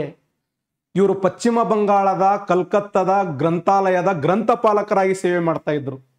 ಪಶ್ಚಿಮ ಬಂಗಾಳದ ಕಲ್ಕತ್ತಾದ ಗ್ರಂಥಾಲಯದ ಗ್ರಂಥಪಾಲಕರಾಗಿ ಸೇವೆ ಮಾಡುವಾಗ ಆ ಗ್ರಂಥಾಲಯಕ್ಕೆ ಬರುವಂತ ವಿದ್ಯಾರ್ಥಿಗಳಿದ್ದಾರಲ್ಲ, ಆ ವಿದ್ಯಾರ್ಥಿಗಳಿಗೆ ಕ್ರಾಂತಿಕಾರಿ ಪುಸ್ತಕಗಳನ್ನ ಕೊಡ್ತಿದ್ರಂತೆ ಇವರು. ತಮಗೆ ಬರುವಂತ ವೇತನ ಏನಿದೆಯಲ್ಲ, ಪೇಮೆಂಟ್ ಇದೆಯಲ್ಲ, ಆ ಪೇಮೆಂಟದಲ್ಲಿ ಕ್ರಾಂತಿಕಾರಿ ಪುಸ್ತಕಗಳನ್ನ ಖರೀದಿ ಮಾಡ್ತಿದ್ರು. Joseph Mazzini, Count Cavour, Victor Emmanuel, Garibaldi, Bismarck, George Washington, ಪ್ರಪಂಚದ ಪ್ರಮುಖವಾಗಿರುವಂತ ಏನು ಹೋರಾಟಗಾರರಿದ್ದಾರಲ್ಲ, ಜಗತ್ತಿನ ಮೂಲೆ ಮೂಲೆಗಳಲ್ಲಿ ತಮ್ಮ ದೇಶಕ್ಕಾಗಿ ರಕ್ತವನ್ನು ಹರಿಸಿದವರು, ತಮ್ಮ ದೇಶಕ್ಕಾಗಿ ತ್ಯಾಗ ಬಲಿದಾನವನ್ನು ಮಾಡಿದಂತ ಕ್ರಾಂತಿಕಾರಿಗಳ ಚಿಂತನೆಗಳನ್ನ ಪ್ರಚಾರ ಮಾಡುವಲ್ಲಿ ಯಶಸ್ವಿಯಾದರು. ಆದ್ದರಿಂದ ಇವರನ್ನ ಭಾರತದ ಕ್ರಾಂತಿಕಾರಿ ಚಿಂತನೆಗಳ ಪಿತಾಮಹ ಅಂತ ಕರಿತೀವಿ. ಪಶ್ಚಿಮ ಬಂಗಾಳದ ಕಲ್ಕತ್ತಾದ ಗ್ರಂಥಾಲಯದ ಗ್ರಂಥಪಾಲಕರಾಗಿ ಸೇವೆ ಮಾಡುವಾಗ ವಿದ್ಯಾರ್ಥಿಗಳಿಗೆ ಕ್ರಾಂತಿಕಾರಿ ಪುಸ್ತಕಗಳನ್ನ ದೇಣಿಗೆಯಾಗಿ ಕೊಟ್ಟರು. ಇವರ ಸ್ನೇಹಿತ ಯಾರು? ಅರವಿಂದ್ ಘೋಷ್. ಬಿಪಿನ್ ಚಂದ್ರ ಪಾಲರ ಸ್ನೇಹಿತರು ಅರವಿಂದ್ ಘೋಷ್. ಈ ಅರವಿಂದ ಘೋಷರ ಜೊತೆ ಸೇರಿ ರಾಷ್ಟ್ರೀಯ ಚಳವಳಿಗೆ ಧುಮುಕ್ತಾರೆ ಇವರು. ವಿಶೇಷ ಏನು ಅಂತಂದ್ರೆ ಅರವಿಂದ್ ಘೋಷರು ಯುಗಾಂತರ ಎಂಬ ಸಂಘಟನೆಯನ್ನು ಪ್ರಾರಂಭ ಮಾಡಿದ್ರು. ಆ ಯುಗಾಂತರ ಎಂಬ ಸಂಘಟನೆಯ ಮೂಲಕ ಅನೇಕ ಕ್ರಾಂತಿಕಾರಿಗಳಿಗೆ ಸಾಕಷ್ಟು ವಿಚಾರಗಳನ್ನ ಮಾರ್ಗದರ್ಶನ ಮಾಡ್ತಿದ್ರು. ಅಂತ ಯುಗಾಂತರ ಸಂಘಟನೆಯ ಒಬ್ಬ ಶ್ರೇಷ್ಠ ಶಿಕ್ಷಕ ಯಾರು ಅಂದ್ರೆ ಬಿಪಿನ್ ಚಂದ್ರ ಪಾಲ್. ಪಶ್ಚಿಮ ಬಂಗಾಳದ ಕಲ್ಕತ್ತಾದಲ್ಲಿ ಯುಗಾಂತರ ಎಂಬ ಸಂಘಟನೆ ಇತ್ತು. ಅದನ್ನು ಬರೀಂದ್ರ ಕುಮಾರ್ ಘೋಷ್ ಮತ್ತು ಅರವಿಂದ್ ಘೋಷರು ಪ್ರಾರಂಭ ಮಾಡಿದ್ರು 1905ರಲ್ಲಿ. ಅಲ್ಲಿ ಕ್ರಾಂತಿಕಾರಿ ಚಟುವಟಿಕೆಗಳು ಪ್ರಾರಂಭ ಆಗ್ತಿದ್ದು. ಅಂತ ಕ್ರಾಂತಿಕಾರಿ ಚಟುವಟಿಕೆಯಲ್ಲಿ ಪಾಲ್ಗೊಳ್ಳುವ ವಿದ್ಯಾರ್ಥಿಗಳಿಗೆ ಮಾರ್ಗದರ್ಶನ ಮಾಡಿದವರು ಬಿಪಿನ್ ಚಂದ್ರ ಪಾಲ್. ಅಲ್ಲಿ ಒಂದು ಅಲಿಪುರ್ ಬಾಂಬ್ ಪ್ರಕರಣ ಅಂತ ಆಗ್ತದೆ. ಆ ಅಲಿಪುರ್ ಬಾಂಬ್ ಪ್ರಕರಣದಲ್ಲಿ ಕಿಂಗ್ಸ್ಫರ್ಡ್ ಅನ್ನುವಂತ ನ್ಯಾಯಾಧೀಶನ ಕೊಲ್ಲುವ ಪಿತೂರಿಯಲ್ಲಿ ಖುದಿರಾಮ್ ಬೋಸ್ ಮತ್ತು ಪ್ರಫುಲ್ ಚೌಕಿ ಅನ್ನುವಂತ ವಿದ್ಯಾರ್ಥಿಗಳನ್ನು ಬಂಧಿಸಲಾಗ್ತದೆ. ಅವರು ಸತ್ತು ಹೋಗ್ತಾರ. ಮತ್ ಬೇರೆ ಇಲ್ಲಿ ಅರವಿಂದ್ ಘೋಷರನ್ನು ಬಂಧಿಸಿದ್ರು. ಆ ಅರವಿಂದ್ ಘೋಷರ ವಿರುದ್ಧ ಸಾಕ್ಷಿ ಹೇಳಕ್ ಇವ್ರನ್ನ ಕರೆದ್ರು. ಅರವಿಂದ್ ಘೋಷರ ವಿರುದ್ಧ ಸಾಕ್ಷಿ ಹೇಳಲು ಇವರನ್ನು ಕರೆದಾಗ ನ್ಯಾಯಾಲಯದಲ್ಲಿ ಹೋದ್ರು, ಕಟಕಟಿಯಲ್ಲಿ ಹೋದ್ರು, ಬೈಬಲ್ ಮುಟ್ಟಿದ್ರು. ಸತ್ಯವನ್ನೇ ಹೇಳುತ್ತೇನೆ, ಸತ್ಯವನ್ನು ಬಿಟ್ಟು ಬೇರೇನು ಹೇಳುವುದಿಲ್ಲ ಅಂತ ತಿಳ್ಕೊಂಡು ಬಿಪಿನ್ ಚಂದ್ರ ಪಾಲರ್ ಏನಂತಾರಂದ್ರ, ಈ ಮನುಷ್ಯನ ನನ್ನ ಜೀವನದಾಗ ಇವತ್ತೇ ಫಸ್ಟ್ ಟೈಮ್ ನೋಡಿದ್ದು ಅಂತ. ಅಲ್ಲಿ ವಾದ ಮಾಡೋರು ಯಾರು? C R Das. ಯಾರ ಪರವಾಗಿ ವಾದ ಮಾಡ್ತಿದ್ರು? ಅರವಿಂದ್ ಘೋಷರ ಪರವಾಗಿ. ಅವಾಗ ಇವರು ಸಾಕ್ಷಿ ಸರಿ ಹೇಳೇ ಇಲ್ಲ, ಸುಳ್ಳು ಹೇಳ್ಬಿಟ್ರು. ಈ ಮನುಷ್ಯನ ಇವತ್ತೇ ನಾನು ಜೀವನ ನೋಡಿದ್ದು ಅಂತ. ಆ ಉದ್ದೇಶಕ್ಕಾಗಿ ಅರವಿಂದ್ ಘೋಷರನ್ನ ಜೈಲಿಂದ ಬಿಡುಗಡೆ ಮಾಡಿದ್ರೆ ಹೊರತು ಇಲ್ಲಾಂದ್ರೆ ಇವರು ಅಲ್ಲೇ ಹೋಗ್ಬಿಡ್ತಿದ್ರು ಅರವಿಂದ್ ಘೋಷ್. ಅಷ್ಟು ಒಬ್ಬ ನಿಯತ್ತ ಬಿಪಿನ್ ಚಂದ್ರ ಪಾಲ್ ತಮ್ಮ ಸ್ನೇಹಿತನನ್ನು ಉಳಿಸುವಲ್ಲಿ ಯಶಸ್ವಿಯಾದರು. ಇವ್ರಿಗೆ 6 ತಿಂಗಳ ಜೈಲು ಶಿಕ್ಷೆ ಕೊಟ್ಟರು. ನಂತರ ಜೈಲು ಶಿಕ್ಷೆ, ಜೈಲ್ ಜರ್ನಿ, ವಿಶೇಷವಾದ ಲೇಖನಗಳನ್ನು ಬರೀತಾರೋ ಜೈಲ್ ಜರ್ನಿ ಅಂತೇಳಿ. ಯಾರು? ಬಿಪಿನ್ ಚಂದ್ರ ಪಾಲ್. ಒಟ್ಟಾರೆಯಾಗಿ ಭಾರತದ ರಾಷ್ಟ್ರೀಯ ಹೋರಾಟದಲ್ಲಿ ತೀವ್ರಗಾಮಿಗಳ ನಾಯಕರಲ್ಲಿ ಒಬ್ಬರಾಗಿರುವಂತ ಬಿಪಿನ್ ಚಂದ್ರ ಪಾಲರು ಸ್ವತಂತ್ರ ಹೋರಾಟದಲ್ಲಿ ತಮ್ಮದೇ ಆದ ವಿಶಿಷ್ಟ ಕೊಡುಗೆಯನ್ನು ಕೊಟ್ಟರೆ ಒಬ್ಬ ಶ್ರೇಷ್ಠ ಹೋರಾಟಗಾರ ಯಾರಂದ್ರೆ ಅರವಿಂದ್ ಘೋಷ್. ಅರವಿಂದ್ ಘೋಷ್ ಇವರು ಕೂಡ ತೀವ್ರಗಾಮಿಗಳ ನಾಯಕರು. ಅರವಿಂದ್ ಘೋಷರ ವಿಶೇಷ ಏನಂದ್ರೆ ಒಬ್ಬ ಕವಿಯಾಗಿ, ಒಬ್ಬ ಚಿಂತಕರು ಕವಿಯಾಗಿ ಅಲ್ಲ, ಮತ್ತೆ ತೀವ್ರಗಾಮಿಗಳ ನಾಯಕರಾಗಿ ನೋಡಿ, ತೀವ್ರಗಾಮಿಗಳ ನಾಯಕರು, ಚಿಂತಕರು, ಕವಿಯಾಗಿ, ಲೇಖಕರಾಗಿ, ಕೊನೆಯ ದಿನಮಾನಗಳಲ್ಲಿ ಸನ್ಯಾಸತ್ವವನ್ನು ಸ್ವೀಕಾರ ಮಾಡ್ತಾರೆ. ಸನ್ಯಾಸಿಯಾಗಿ, ಇದೇ ಕ್ವಶನ್ ಆಗಿದೆ, ತೀವ್ರಗಾಮಿಗಳ ನಾಯಕರು ಸನ್ಯಾಸತ್ವವನ್ನು ಸ್ವೀಕಾರ ಮಾಡಿದವರು ಯಾರಂದ್ರೆ ಅರವಿಂದ್ ಘೋಷ್. ಇವರ ವಿಚಾರಗಳು ಗಾಂಧೀಜಿಯವರ ಮೇಲೆ ಪ್ರಭಾವ ಬೀರಿದು ಅಂತ. ಅರವಿಂದ್ ಘೋಷರ ವಿಚಾರಗಳು ಗಾಂಧೀಜಿಯವರ ಮೇಲೆ ಪ್ರಭಾವ ಬೀರಿದ್ದು ಅಂದ್ರೆ ಎಷ್ಟು ಚಿಂತನೆಗಳನ್ನು ಹೊಂದಿರುವಂತ ವ್ಯಕ್ತಿ ಅರವಿಂದ್ ಘೋಷ್ ಇರಬಹುದು ವಿಚಾರ ಮಾಡಿ. ಒಬ್ಬ ಕವಿಯಾಗಿ, ಒಬ್ಬ ಲೇಖಕನಾಗಿ, ಒಬ್ಬ ರಾಜಕೀಯ ಚಿಂತಕನಾಗಿ, ತೀವ್ರಗಾಮಿಗಳ ನಾಯಕನಾಗಿ, ಕೊನೆಯ ದಿನಮಾನಗಳಲ್ಲಿ ಸನ್ಯಾಸತ್ವವನ್ನು ಸ್ವೀಕಾರ ಮಾಡಿದವರು ಅರವಿಂದ್ ಘೋಷ್. ಇವರು ಒಂದು ಶ್ರೇಷ್ಠ ಗ್ರಂಥವನ್ನು ಬರೀತಾರೆ, ಲೈಫ್ ಡಿವೈನ್ ಎಂಬ ಗ್ರಂಥದಲ್ಲಿ ಇವರು ಕೂಡ ಪಶ್ಚಿಮ ಬಂಗಾಳದ ಮೂಲದವರಾಗಿರುವಂತಹ ಅರವಿಂದ್ ಘೋಷರು ಲೈಫ್ ಡಿವೈನ್ ಎಂಬ ಗ್ರಂಥದಲ್ಲಿ 3P ಸಿದ್ಧಾಂತವನ್ನು ಮಂಡಿಸ್ತಾರೆ. 3P ಸಿದ್ಧಾಂತ ಇದು ಬಹಳ ಇಂಪಾರ್ಟೆಂಟ್ ನೋಡಿ. ಆರಂಭದ ಮಂದಗಾಮಿಗಳ ವಿಚಾರವನ್ನ 3P ಸಿದ್ಧಾಂತಕ್ಕೆ ಹೋಲಿಕೆ ಮಾಡಿದವರು ಅರವಿಂದ್ ಘೋಷ್. ಮಂದಗಾಮಿಗಳ ವಿಚಾರ 3P ಸಿದ್ಧಾಂತ ಅಂದ್ರೆ ಏನು? Prayer, petition, protest. 3P ಸಿದ್ಧಾಂತ ಅಂದ್ರೆ ಪ್ರಾರ್ಥನೆ, ಮನವಿ, ಪ್ರತಿಭಟನೆ. ಆರಂಭದ ಮಂದಗಾಮಿಗಳು ಪ್ರಾರ್ಥನೆ ಮಾಡ್ತಾರೆ, ಮನವಿ ಮಾಡ್ತಾರೆ, ಸಣ್ಣದಾದ ಪ್ರತಿಭಟನೆ ಮಾಡ್ತಾರೆ, ವಾಪಸ್ ಮನೆಗೆ ಹೋಗ್ಬಿಡ್ತಾರೆ. ಅದಕ್ಕೆ ಆರಂಭದ ಮಂದಗಾಮಿಗಳನ್ನ ಅಥವಾ ಆರಂಭದ INCಯನ್ನ ಭಿಕ್ಷೆ ಬೇಡುವ ಸಂಘಟನೆ. ಈ INC ಅನ್ನೋದೊಂದು ಭಿಕ್ಷೆ ಬೇಡುವ ಸಂಘಟನೆ, ಬ್ರಿಟಿಷರ ಪರವಾಗಿರುವಂತ ಸಂಘಟನೆ. ಇದು ಯಾವತ್ತೂ ಭಾರತ ದೇಶಕ್ಕೆ ಸ್ವತಂತ್ರ ಕೊಡಂಗಿಲ್ಲ ಅಂತ ಹೇಳಿದವರು ಅರವಿಂದ್ ಘೋಷ್. ಇವರು ಅನೇಕ ಲೇಖನಿಗಳನ್ನು ಬರೀತಾರೆ. ಎಷ್ಟು ಲೇಖನಿಗಳು? ಸಾವಿರಾರು ಲೇಖನಿಗಳು. ಯಾವ ಏನು ಹೆಸರಿನಲ್ಲಿ ಅಂದ್ರೆ new lamps for the old ಎಂಬ ಶೀರ್ಷಿಕೆಯಡಿಯಲ್ಲಿ ಸಾವಿರಾರು ಲೇಖನಿಗಳನ್ನು ಬರೆದವರು Aravind Ghosh. New lamps for the old ಎಂಬ ಶೀರ್ಷಿಕೆಯಡಿಯಲ್ಲಿ ನೂರಾರು ಲೇಖನಿಗಳನ್ನು ಬರೆದರು. ಬ್ರಿಟಿಷ್ ಸರ್ಕಾರದ ವಿರುದ್ಧ ಹೋರಾಟಕ್ಕೆ ನಿಂತರು. ಇವರು ಯುಗಾಂತರ ಅನ್ನುವಂಥ ಸಂಘಟನೆಯನ್ನು ಪ್ರಾರಂಭ ಮಾಡಿದರು. ಯುಗಾಂತರ ಎಂಬ ಸಂಘಟನೆ ಅಷ್ಟೇ ಅಲ್ಲ, ಯುಗಾಂತರ ಎಂಬ ಸಂಘಟನೆಯ ಮೂಲಕ ಪತ್ರಿಕೆಯನ್ನು ಬರೀತಾರೆ. ಬರೀಂದ್ರ ಕುಮಾರ್ ಘೋಷ್ ಇವರ ಸಹೋದರ. ಆ ಬರೀಂದ್ರ ಕುಮಾರ್ ಘೋಷರ ಯುಗಾಂತರ ಸಂಘಟನೆ ಪತ್ರಿಕೆಯಲ್ಲಿ ಅನೇಕ ಲೇಖನಿಗಳನ್ನು ಬರೆದವರು ಅರವಿಂದ್ ಘೋಷ್. ಈ ಯುಗಾಂತರ ಸಂಘಟನೆ ಇಬ್ಬರು ಸದಸ್ಯರು. ಯಾರು? ಪ್ರಫುಲ್ ಚೌಕಿ, ಇನ್ನೊಬ್ರು ಕುದಿರಾಮ್ ಬೋಸ್ ಮತ್ತು ಪ್ರಫುಲ್ ಚೌಕಿ ದೊಡ್ಡ ಹೋರಾಟಗಾರರು. 1908ರಲ್ಲಿ ಒಂದು ಪ್ರಕರಣ ಇತ್ತು. ಅದು ಯಾವುದು? ಅಲಿಪುರ್ ಬಾಂಬ್ ಪ್ರಕರಣ. 1905 ಬಂಗಾಳ ವಿಭಜನೆ ಏನಿದೆಯಲ್ಲ, ಅಲ್ಲಿಂದ ಹಿಡಿದು 1911ರವರೆಗೆ ಪಶ್ಚಿಮ ಬಂಗಾಳದ ಪ್ರತಿ ಏರಿಯಾದಲ್ಲಿ ಒಂದೇ ಮಾತರಂ ಅನ್ನುವಂಥ ಗೀತೆಗಳನ್ನು ಹಾಡ್ತಿದ್ರು. ಅಮಾರ ಸೋನಾ ಬಾಂಗ್ಲಾ, ಒಂದೇ ಮಾತರಂ ಗೀತೆ, ರಾಖಿ ಹಬ್ಬಗಳನ್ನು ಆಚರಣೆ ಮಾಡುವುದು, ಹಿಂದೂ ಮುಸಲ್ಮಾನರು ನಾವು ಒಂದು ಅನ್ನುವಂಥ ಪ್ರದರ್ಶನವನ್ನು ಮಾಡುವಂತ ಸಂದರ್ಭದಲ್ಲಿ ಆ ಪಶ್ಚಿಮ ಬಂಗಾಳದ ಕಿಂಗ್ಸ್ಬರ್ಡ್ ಅನ್ನುವಂಥ ಸ್ಥಳದಲ್ಲಿ, ಅಲಿಪುರ್ ಎಂಬ ಸ್ಥಳದಲ್ಲಿ ಒಬ್ಬ ಕಿಂಗ್ಸ್ಬರ್ಡ್ ಅನ್ನುವಂಥ ನ್ಯಾಯಾಧೀಶ ಇದ್ದ.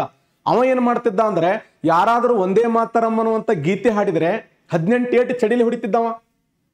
ಅವ್ನು ಒಂದೇ ಮಾತರಂ ಅನ್ನುವಂಥ ಗೀತೆ ಅಂದ್ರೆ ಆಗಿ ಬರ್ತಿರ್ಲಿಲ್ಲ. ಅವ್ನು ಯಾರಾದ್ರೂ ಅವನ ಮುಂದೆ ಹೋಗಿ ಒಂದೇ ಮಾತರಂ ಅನ್ನುವಂಥ ಗೀತೆ ಅಂದ್ರೆ ಕಟ್ಟಿ ಹೊಡೆದ್ಬಿಡ, ಕಂಬ ಕಟ್ಟಿ. ಆ ತರ ಹುಚ್ಚ ಮನುಷ್ಯ. ಇದು ಯಾರಿಗೆ ಗೊತ್ತಾಯ್ತು? ಯುಗಾಂತರ ಸಂಘಟನೆಯ ಪ್ರಫುಲ್ ಚೌಕಿ ಮತ್ತು ಕುದಿರಾಮ್ ಬೋಸ್ ಗೊತ್ತಾಯ್ತು. ಇವ್ರು ಬಹಳ ಆಟ ಆಡಿದ್ರು ಅವನ ಜೊತೆ. ಅವ ಏನಾದ್ರು ಟ್ರೈನಿಂದ ಕೆಳಗಿಳಿದು ಬಂದ್ರ ಒಂದೇ ಮಾತರಂ ಅಂತ ಹೊಡಿಬಿಡು, ನಾಷ್ಟ ಮಾಡ್ಲಕ್ ಒಂದೇ ಮಾತರಂ ಅನ್ನೋದು, ಆಫೀಸ್ ಒಳಗೆ ಹೊಂಟಿದ್ದ ಅಂದ್ರೆ ಒಂದೇ ಮಾತರಂ ಅನ್ನೋದು, ಒಳಗ್ ಆಫೀಸ್ನಾಗ ಕೂತ ಕಿಟಕಿ ಓಪನ್ ಮಾಡಿ ಒಂದೇ ಮಾತರಂ ಅಂತ ಓಡಿಬಿಡೋರು. ಕುದಿರಾಮ್ ಬೋಸ್ ಅಂದ, ಯಾರು ಕಿಂಗ್ಸ್ಬರ್ಡ್ ಯಾರ್ಲೇ ಇವ್ರು ಎಷ್ಟು ಜೀವ ತಿಂತಾರಲ್ಲ, ನನಗೆ ಎಷ್ಟರ ಜೀವ ತಿಲ್ಲಕತ್ತಾರಲ್ಲ ಯಾರು ಇವ್ರು ಅಂದಾಗ ಯುಗಾಂತರ ಸಂಘಟನೆ ಸದಸ್ಯರು ಒಂದಿನ ಸಿಕ್ಕರು. 18 ಏಟು ಬದಲಾಗಿ 48 ಏಟು ಬಿದ್ದು ಇಬ್ಬರಿಗೆ. ಹೊಡೆದ್ರಲಕ್ಕನ ಭಾಳ ಹೊಡೆದ್ರು. ಆಸ್ಪತ್ರೆಯಲ್ಲಿ ಮಕ್ಕೊಂಡ್ರು. ಅವರಿಬ್ಬರು ಡಿಸ್ಕಸ್ ಮಾಡ್ತಾರೆ, ಈ ಮಗ ನನ್ನ ಮುಟ್ಟ್ಯಾನಂದ್ರೆ ಭೂಮಿ ಮ್ಯಾಗ ಇವ್ ಉಳಿಬಾರ್ದು, ಕಿಂಗ್ಸ್ಬರ್ಡ್ ಅನ್ನುವಂಥ ವ್ಯಕ್ತಿ ನಮಗೆ ಹೊಡೆದಾನಂದ್ರೆ ಇವ ಭೂಮಿ ಮ್ಯಾಗ ಉಳಿಬಾರ್ದು ಅಂತ ತಿಳ್ಕೊಂಡು ಯುಗಾಂತರ ಸಂಘಟನೆಯ ಸದಸ್ಯರ ಸಹಾಯದಿಂದ ಬಾಂಬನ್ನು ತಯಾರಿಸಿ ಅವ ಏನು ಟ್ರೈನ್ನಾಗ ಬರ್ತಿದ್ನಲ್ಲ ಆ ಟ್ರೈನ್ ಬರುವಂತ ಟ್ರೈನ್ ಮೇಲೆ ಬಾಂಬ್ ಹಾಕ್ಬಿಟ್ರು. ವಿಶೇಷ ಏನಂದ್ರೆ ಅವತ್ತು ಆ ಟ್ರೈನ್ಯಾಗ ಕಿಂಗ್ಸ್ಫರ್ಡ್ ಇಲ್ಲೇ ಇಲ್ಲ. ಈ ಸುದ್ದಿ ಮರದಿನ ಪೇಪರ್ದಾಗ ಬತ್ತು. ಅಲ್ಲಿ ಇಬ್ರು ಹೆಣ್ಮಕ್ಳು ಸತ್ರು, ಕೆನಡಿ ಮತ್ತು ಪ್ರಿಲ್ಲಿ ಕೆನಡಿ ಅನ್ನುವಂಥ ಹೆಣ್ಮಕ್ಳು. ಅವ್ರು ಒಳಗಡೆ ಕೂತಾರ. ರೈಲು ಆ ಸ್ಟೇಷನ್ದಾಗ ಪ್ರಫುಲ್ ಚೌಕಿ ಪೇಪರ್ ಓದಕತ್ತಾನ, ಹೆಡ್ಲೈನ್ ಬರೆದು ಬಿಟ್ಟಾರ, ಯಾರು ಕಿಂಗ್ಸ್ಫರ್ಡ್ ಸತ್ತಿಲ್ಲ, ಕಿಂಗ್ಸ್ಫರ್ಡ್ ಸಾಯಲಿಲ್ಲವೇ ಅಂತ ಚೀರಿ ಬಿಟ್ಟ. ಎಟ್ಟು ಚೀರಿದ ಅಂದ್ರ ಪಕ್ಕದ ರೈಲ್ವೆ ಪೊಲೀಸರು ಬಂದು ಇವ್ನು ಹಿಡಿದು ಬಿಟ್ರು. ಹಿಡಿದ ತಕ್ಷಣ ಪ್ರಫುಲ್ ಚೌಕಿ ಅವರ ಸೊಂಟದಲ್ಲಿರೋ ಪಿಸ್ತೂಲ್ ತೆಗೆದುಕೊಂಡು ಮುಟ್ಟಬೇಡ್ರಿ ನಾವು, ಮುಟ್ಟಿದ್ರ ನೋಡ್ರಿ ನೀವು, ಯಾಕ್ರಿ ನೀವು ಸರಿ ಹಿಂಸರಿ ಅಂತ ತಿಳ್ಕೊಂಡು ಅವರ ಸೊಂಟದಲ್ಲಿರುವಂತ ಪಿಸ್ತೂಲ್ ತೆಗೆದುಕೊಂಡು ತನಗೆ ತಾನೇ ಗುಂಡು ಹಾರಿಸಿಕೊಂಡು ವೀರಮರಣ ಅಪ್ಪಿದಂತ ವ್ಯಕ್ತಿ ಪ್ರಫುಲ್ ಚೌಕಿ. ಆದರೆ ಖುದಿರಾಮ್ ಬೋಸನನ್ನ ಅಂಡೋಮಾನ್ ನಿಕೋಬಾರದ ಕಾಲಾಪನಿ ಜೈಲಿಗೆ ಹೋಗಿ ಆತನ ಗಲ್ಲಿಗೇರಿಸ್ತಾರೆ. ಭಾರತದ ಸ್ವತಂತ್ರ ಹೋರಾಟದಲ್ಲಿ ಮೊಟ್ಟ ಮೊದಲ ಪಿತೂರಿ, ಕ್ರಾಂತಿಕಾರಿಗಳ ಮೊದಲ ಪಿತೂರಿ ಅಂದರೆ ಅದು ಅಲಿಪುರ್ ಬಾಂಬ್ ಪ್ರಕರಣ, ಅಥವಾ ಇದಕ್ಕೆ ಮುಜಾಫರ್ ದಂಗೆ ಅಂತ ಕರೀತಾರೆ. ಯಾರು ಇವರು? ಪ್ರಫುಲ್ ಚೌಕಿ, ಖುದಿರಾಮ್ ಬೋಸ್ ಯಾರಂದ್ರೆ ಯುಗಾಂತರ ಸಂಘಟನೆ ಸದಸ್ಯರು. ಈ ಸಂಘಟನೆ ಪ್ರಾರಂಭ ಮಾಡಿದವರು ಯಾರು? ಅರವಿಂದ್ ಘೋಷ್. ಅರವಿಂದ್ ಘೋಷರನ್ನ ಬಂಧಿಸ್ತಾರೆ, ಜೈಲಿಗೆ ಹಾಕ್ತಾರೆ. ಅವರ ಪರವಾಗಿ ವಾದ ಮಾಡಿದವರು CR ದಾಸರು, ಬಿಪಿನ್ ಚಂದ್ರ ಪಾಲರು ಸುಳ್ಳು ಸಾಕ್ಷಿ ಹೇಳ್ತಾರೆ, ಇವ್ರು ಗೊತ್ತೇ ಇಲ್ಲ ಅಂತ ಹೇಳ್ತಾರೆ. ಅವಾಗ ಅರವಿಂದ್ ಘೋಷರನ್ನ ಜೈಲಿಂದ ಬಿಡುಗಡೆ ಮಾಡಿದರು. ಕ್ವಶನ್ ಆಗಿದೆ, ಯುಗಾಂತರ ಎಂಬ ಸಂಘಟನೆಯನ್ನು ಪ್ರಾರಂಭ ಮಾಡಿ ಅಲಿಪುರ್ ಬಾಂಬ್ ಪ್ರಕರಣದಲ್ಲಿ ಪಾಲ್ಗೊಂಡು ಆ ಜೈಲಿಗೆ ಹಾಕಿದಂತ ಒಬ್ಬ ತೀವ್ರಗಾಮಿಗಳ ನಾಯಕ ಯಾರಂದ್ರ ಅರವಿಂದ್ ಘೋಷ್. ಅರವಿಂದ್ ಘೋಷರನ್ನ ಜೈಲಿಂದ ಬಿಡುಗಡೆ ಮಾಡಿದಂತ ಸಮಯದಲ್ಲಿ ಅವ್ರು ಅಂಡೋಮಾನ್ ನಿಕೋಬಾರ್ ಪಾಂಡಿಚೇರಿಗೆ ಹೋದ್ರು. ಯಾಕಂದ್ರೆ ಗಡಿಪಾರ್ ಮಾಡ್ತಾರಂತ, ಕೆಲವು ವಿಚಾರ ಗಡಿಪಾರ್ ಮಾಡ್ತೀವಿ ಅಂತ ಹೇಳಿ ನೀವು ಪಶ್ಚಿಮ ಬಂಗಾಳಕ್ಕೆ ಬರಬಾರ್ದು ಅಂತಂದಾಗ ಅವ್ರು ಎಲ್ಲಿ ಹೋದ್ರು ಅಂತಂದ್ರೆ ಪಾಂಡಿಚೇರಿಗೆ ಹೋಗ್ತಾರೆ. ಪಾಂಡಿಚೇರಿಗೆ ಹೋಗಿ ಪಾಂಡಿಚೇರಿಯಲ್ಲಿ ಒಬ್ಬ ಹೆಣ್ಣು ಮಗಳಿದ್ರು, ಸಂತ ಅಲ್ಫಾನ್ಸೋ ಅನ್ನುವಂಥ ಹೆಣ್ಣು ಮಗಳು. ಪಾಂಡಿಚೇರಿಯಲ್ಲಿ ಅಲ್ಫಾನ್ಸೋ ಎಂಬ ಹೆಣ್ಣು ಮಗಳ ಸಹಾಯದಿಂದ ಒಂದು ಆಶ್ರಮವನ್ನು ಪ್ರಾರಂಭ ಮಾಡ್ತಾರೆ. ಆ ಆಶ್ರಮದ ಹೆಸರು ಅರವಿಂದೋ ಆಶ್ರಮ. ಇವತ್ತು ನಮ್ಮ ಭಾರತ ಸಂವಿಧಾನದ 27ನೇ ವಿಧಿಯಲ್ಲಿ ಇದನ್ನು ಒಪ್ಪಿಕೊಂಡರು, ಅರವಿಂದೋ ಆಶ್ರಮ. ಅರವಿಂದೋ ಆಶ್ರಮದಲ್ಲಿ ಯೋಗ, ಧ್ಯಾನ, ಪ್ರಾಣಾಯಾಮ, ಸ್ವತಂತ್ರ ಹೋರಾಟದ ವಿಚಾರಗಳು. ಅಲ್ಲಿ ಸಾವಿತ್ರಿ ಎಂಬ ಪತ್ರಿಕೆಯನ್ನು ಬರೀತಾರೆ ಇವರು. ಕರ್ಮಯೋಗಿ ಅನ್ನುವಂಥ ಪತ್ರಿಕೆಯನ್ನು ಬರೆದರು. ಅನೇಕ ಸಿದ್ಧಾಂತಗಳನ್ನ, ವಿಚಾರಗಳನ್ನ ಮಂಡನೆ ಮಾಡ್ತಾರೆ. ಅಂತ ಅರವಿಂದ್ ಘೋಷರು 1950ರಲ್ಲಿ ಆ ಅರವಿಂದೋ ಆಶ್ರಮದಲ್ಲಿ ಮರಣ ಅಪ್ಪಿದ್ರು ಅಂತ ಹೇಳಿ ಓದ್ತೀವಿ. ಇವರ ವಿಚಾರಗಳು, ಇವರ ಆದರ್ಶಗಳು ಯಾರ ಮೇಲೆ ಪ್ರಭಾವ ಬೀರಿದ್ದು ಅಂದ್ರ ಗಾಂಧೀಜಿಯವರ ಮೇಲೆ ಪ್ರಭಾವ ಬೀರಿದ್ದು ಅಂತ ಹೇಳಿ ಅಧ್ಯಯನ ಮಾಡ್ತೀವಿ. ಹೀಗೆ ಭಾರತದ ರಾಷ್ಟ್ರೀಯ ಹೋರಾಟದಲ್ಲಿ ತೀವ್ರಗಾಮಿಗಳ ನಾಯಕರಲ್ಲಿ ಒಬ್ಬ ಶ್ರೇಷ್ಠ ತೀವ್ರಗಾಮಿಗಳ ನಾಯಕ ಯಾರು ಅಂದ್ರ ಅರವಿಂದ್ ಘೋಷ್. ಓಕೆ ಸ್ನೇಹಿತರೆ, ಇಲ್ಲಿಯವರೆಗೆ ನಾನು ತೀವ್ರಗಾಮಿಗಳ ಬಗ್ಗೆ ಡಿಸ್ಕಸ್ ಮಾಡಿದೆ, ಆಧುನಿಕ ಭಾರತೀಯ ವಿಚಾರಗಳನ್ನು ಡಿಸ್ಕಸ್ ಮಾಡಿದೆ. ನಾಳೆ ಅವಧಿಯಲ್ಲಿ ಇದರ ಮುಂದುವರೆದ ಭಾಗವನ್ನು ನಾವು ಅಧ್ಯಯನ ಮಾಡೋಣ. ಚೆನ್ನಾಗಿ ಕ್ಲಾಸ್ಗಳನ್ನು ಕೇಳ್ತಾ ಇದ್ದೀರಿ. ತಮ್ಮೆಲ್ಲರಿಗೂ ಒಳ್ಳೆಯದಾಗಲಿ. ನಮಸ್ಕಾರ.